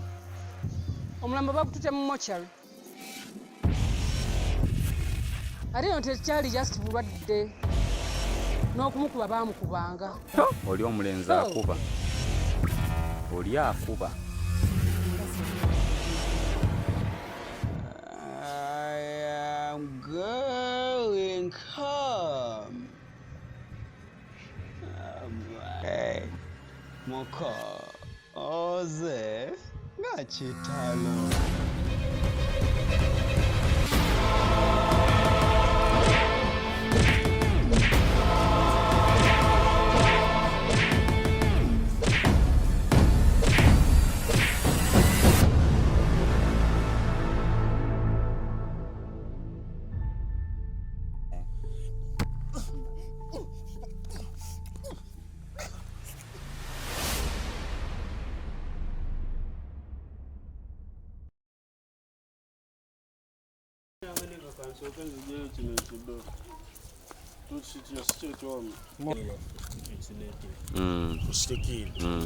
Yeah man.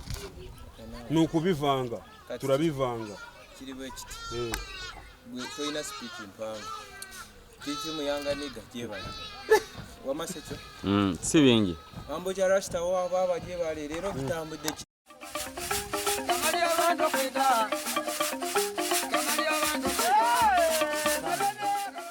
We told you he's so talented. We've just watched his film. He acted, wrote it, and did everything. The title of the film is My Sister. He was more of a feminist, and that's why he was so much against domestic violence. And thank you, Ivan Kayongo, for completing the movie. You know, Don Brian died before he had completed editing that movie. But his mentor in editing, that is Ivan Kayongo, completed the movie. Thank you so much. And there is also another movie that he directed and edited. That is The Confession, a short film from Gorilla Natives from Kisoro. We're going to watch a poem dedicated to our late brand, Don Brian. Thank you so much, team. Thank you so much, Ezekiel, for the poem. Thank you so much, the team that helped him make the good work. Thank you so much, Kavan, the editor. Thank you so much, the rappers, Davis, Kauma, and everybody on that team.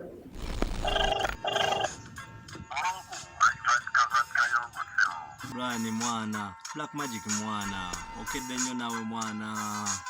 Jjukira omuvubuka omuto yakula nawula ng'afaanana baba.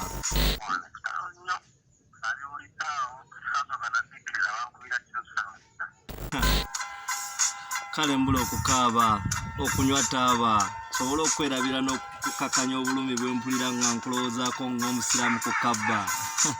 Ayanzala maama, wulira emiranga, jangu naawe.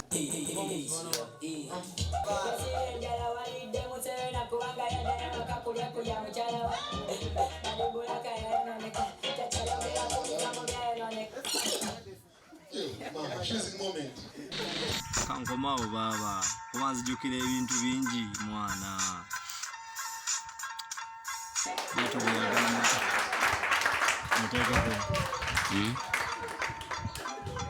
Action. Bato bwe yagamba.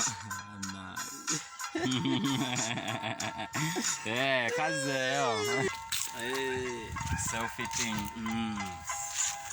Brian mwana. Brian mwana.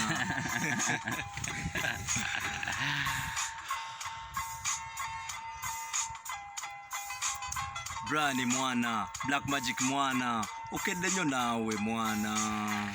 Sijjukira omuvubuka omuto yakula nawula ng'afaanana baba.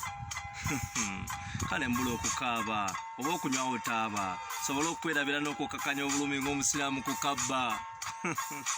Ayanzala maama, wulira emiranga gyange nange nga nkaaba. Yeah, man, I was just trying to call you out here with all the team family. Kule, omujjukira. You know, the poet. The poet. We are coming up with his tribute and I hope it will be perfect. Kule. Life is nothing. Life is nothing. Those are the funny moments.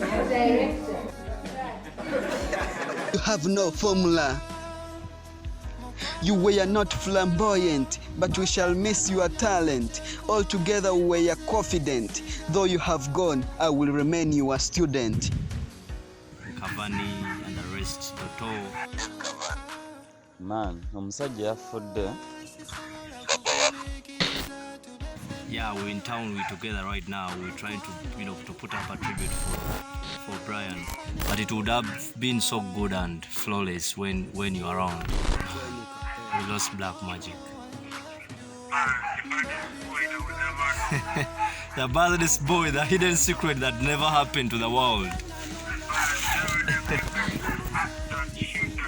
Man, where will you ever get a guy who can rap, sing, act, direct, shoot, hold the camera, the boom, the light? Man, the guy was everything.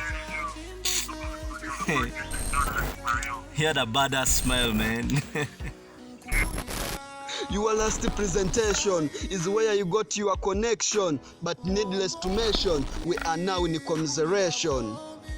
Then there's a kiti jangu tukumemu. Ebyo ndio manyo biro poka. Kati tuli wali eri. Ontuze bulungi alire. Nga otyanyonyi ne. Omwana gwe ne sister wo biri. Tusege. Sister wo mwana biki. Period todam. Okay, we shall be waiting for you. Yeah, Kavan is here. You can say hello to him. Nsajja gwe. Yo. Obadde ogenda bibuuza. Brian, my friend, I can't believe you're no more.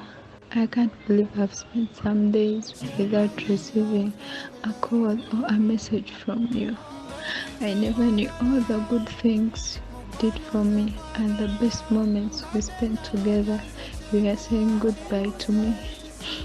I even used to call you my brother, bro, because of the love and care you had for me as your friend. Brian, leaving me was unfair. Please, I have some stories to tell you. Till we meet again. God be with you till we meet again. Okay. Till we meet again physically with this. God be with you till we meet again. Hallelujah. Another one. Mercies and yeah.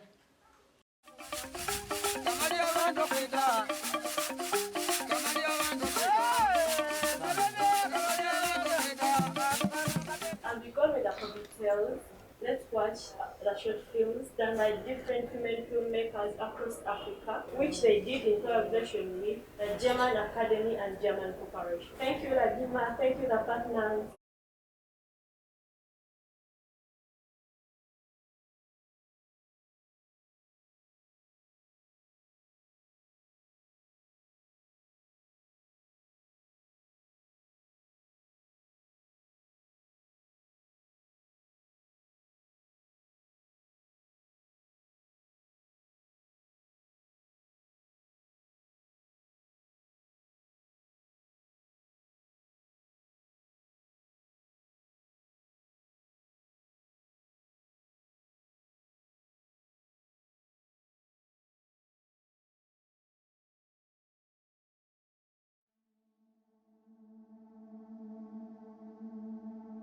They say, use this time to learn a new skill, a new language maybe. Try reading that book. Improve yourself. You're stuck at home, right? So use this time to get your life right. They say that this is a new norm, to work from home, to exercise at home. They say that it is possible for one to live their entire life within these four walls without having their mental health crumble and fall.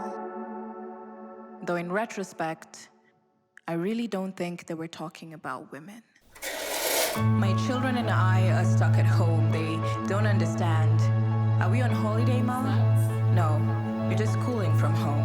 And now I must be everything on my own. I cook, I clean, I teach, I play. At first, it was all fun and games, but now I wonder who will earn while I'm stuck here being a full-time mom. I'm scared. Each month feels longer than the last. Every day is the same script with the same cast. Every day living like everything will be okay. But now, my children are tired of playing the same games, hate seeing the same face. They're frustrated and want to go out. And I too have my emotions to sort out. Am I good enough? And when I step outside, do I look like the perfect mother? I'm so tired of pretending like I'm not going under, when all I'm doing is following the government's directives. Just like every woman, I have a mask on.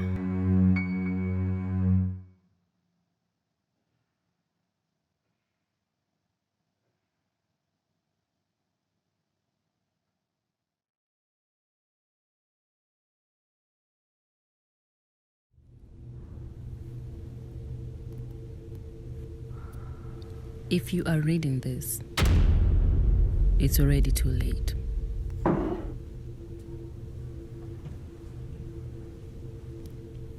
It's not your fault. It is I who couldn't stop him. No. He wouldn't stop. No. Stop it. Help wouldn't come from a world in lockdown. Everyone is fighting a monster of their own. I tried turning it off, my monster. Instead, I turned it on. No, no! Niwache! No! My punishment? Pain. More pain. Again. And again. Slowly, you feel everything leave your body. Your hope. Your dignity. Your soul. Again. And again. And again. The thought of death becomes a promise of an end. And so I had a choice to make. A monster had to fall. The monster across the room, or the monster I had become. This is my choice. Love, Zawadi. Nipe mi heshima zangu, usinipe mimi heshima tu juu sababu I'm related to you.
It happened again.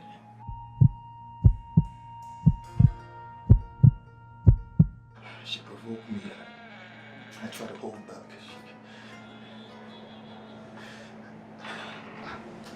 I didn't mean to. She pushed me.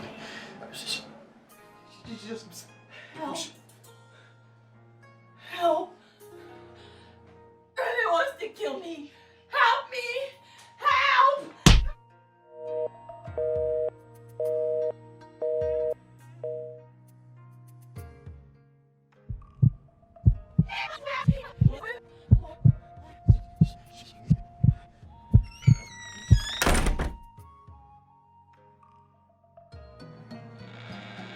She provoked me. I tried to hold back.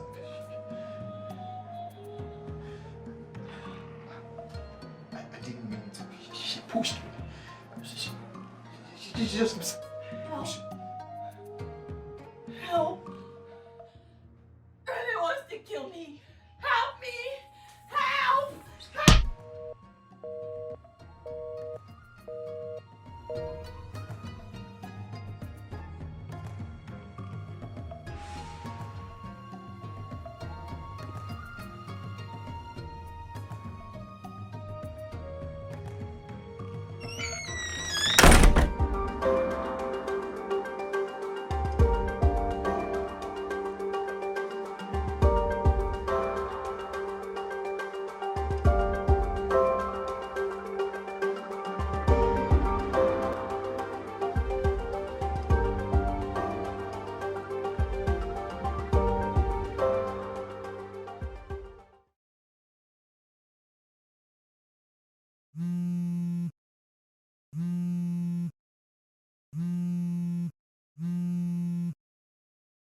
how's it? Sorry, I've been so hectic with Ant.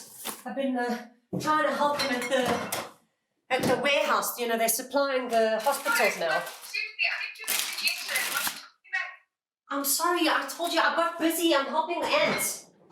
You got busy. I'm also busy. I mean, I'm homeschooling 2 kids and I'm trying to work from home. I'm also busy. It takes 2 minutes to call your sister. Okay, well, I'm sorry, okay? I'm sorry. Okay, what's wrong? Hey, nothing. Well, why are you wincing? I took a fall on a run. You took a fall on a run? What do you mean you took a fall on a run? I mean, I took a fall on a run. Joe, why are you being weird? What is going on? You don't call me back. Now you're running all of a sudden. What is going on? Nothing is going on. Everything is fine. I'm not reacting. Nothing.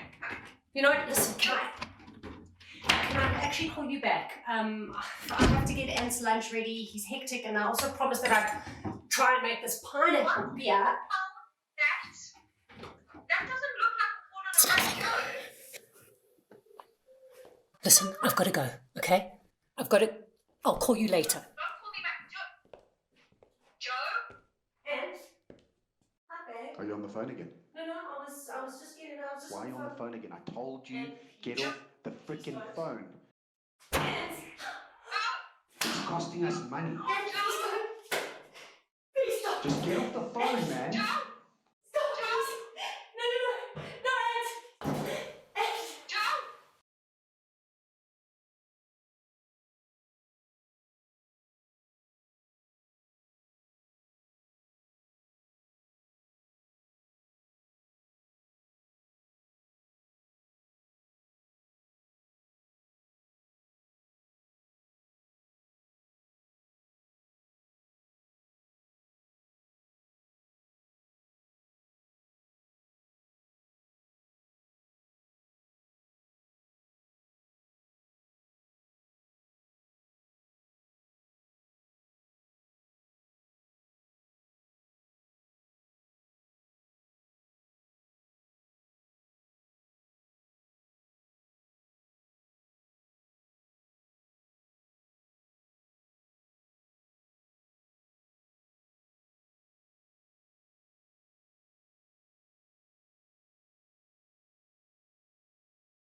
Since the lockdown, I've been selling for my mother, recess garden eggs and pepper.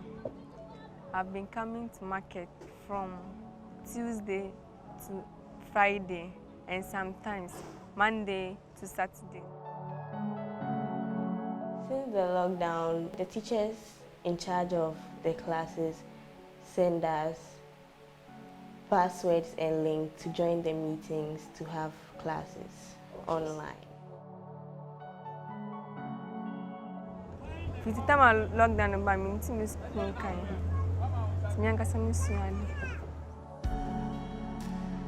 For my e-learning, I spend 4 to 6 hours every day.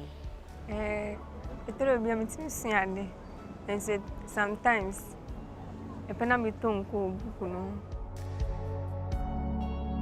I do miss school. I miss school, especially my teacher and my friends. The fun, teachings, classes. And I also miss my school activity. In class, we get to express ourselves well. when we have it online, maybe there are network issues, so our teachers don't get to hear as well. When I wake up, I do the dishes, I sweep, I learn a little and watch some YouTube videos on how to make cookies, smoothies, and ice cream.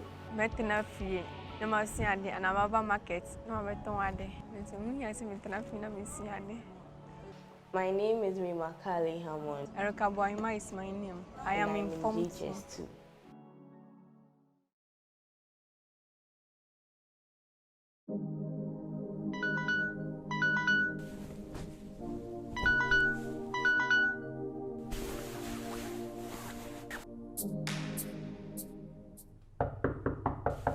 Oh, malume.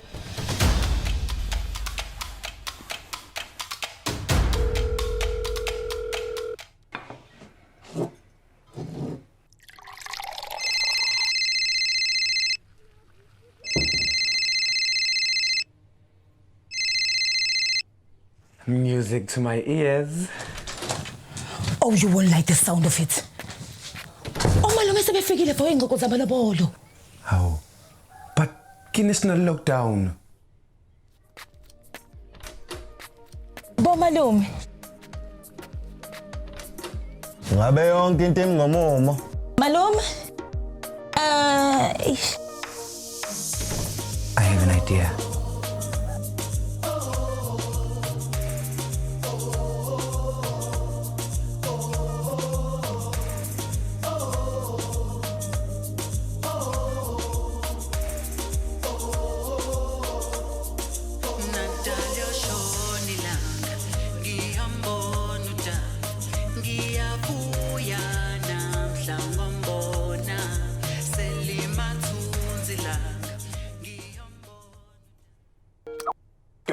Zulu, Kiruna bamfukeng.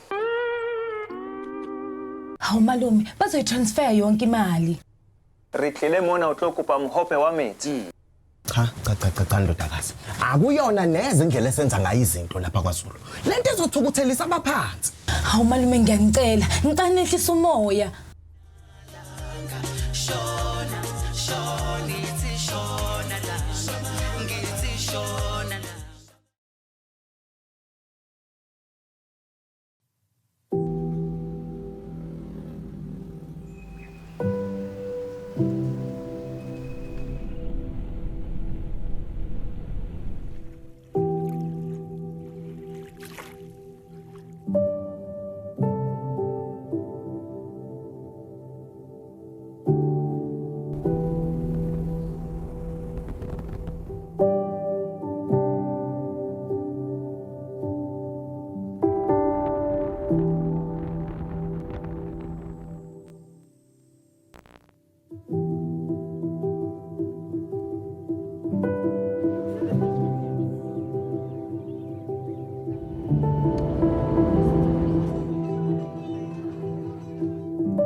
Since COVID-19, our reality has radically changed.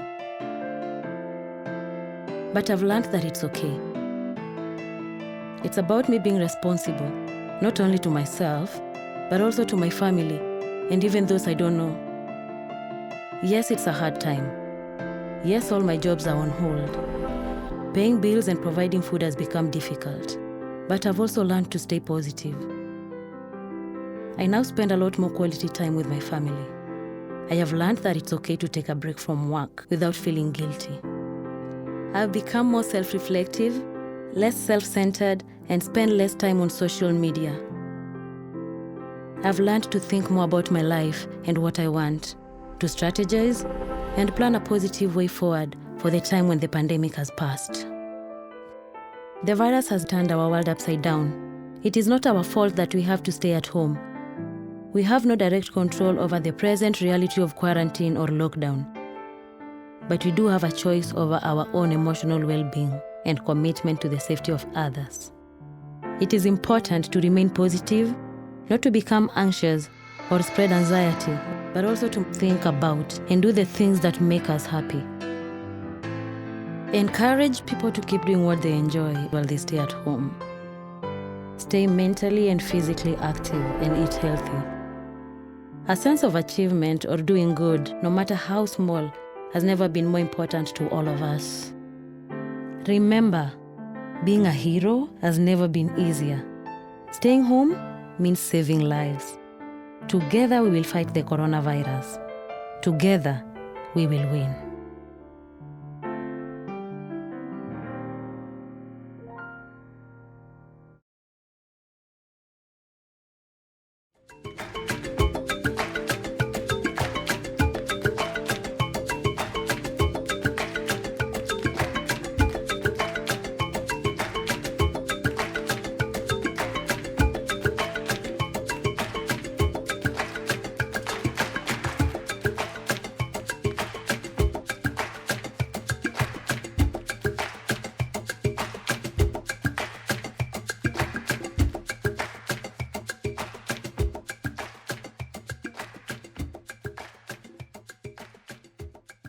We have seen different images across Africa, and this is what is happening. But what do we learn?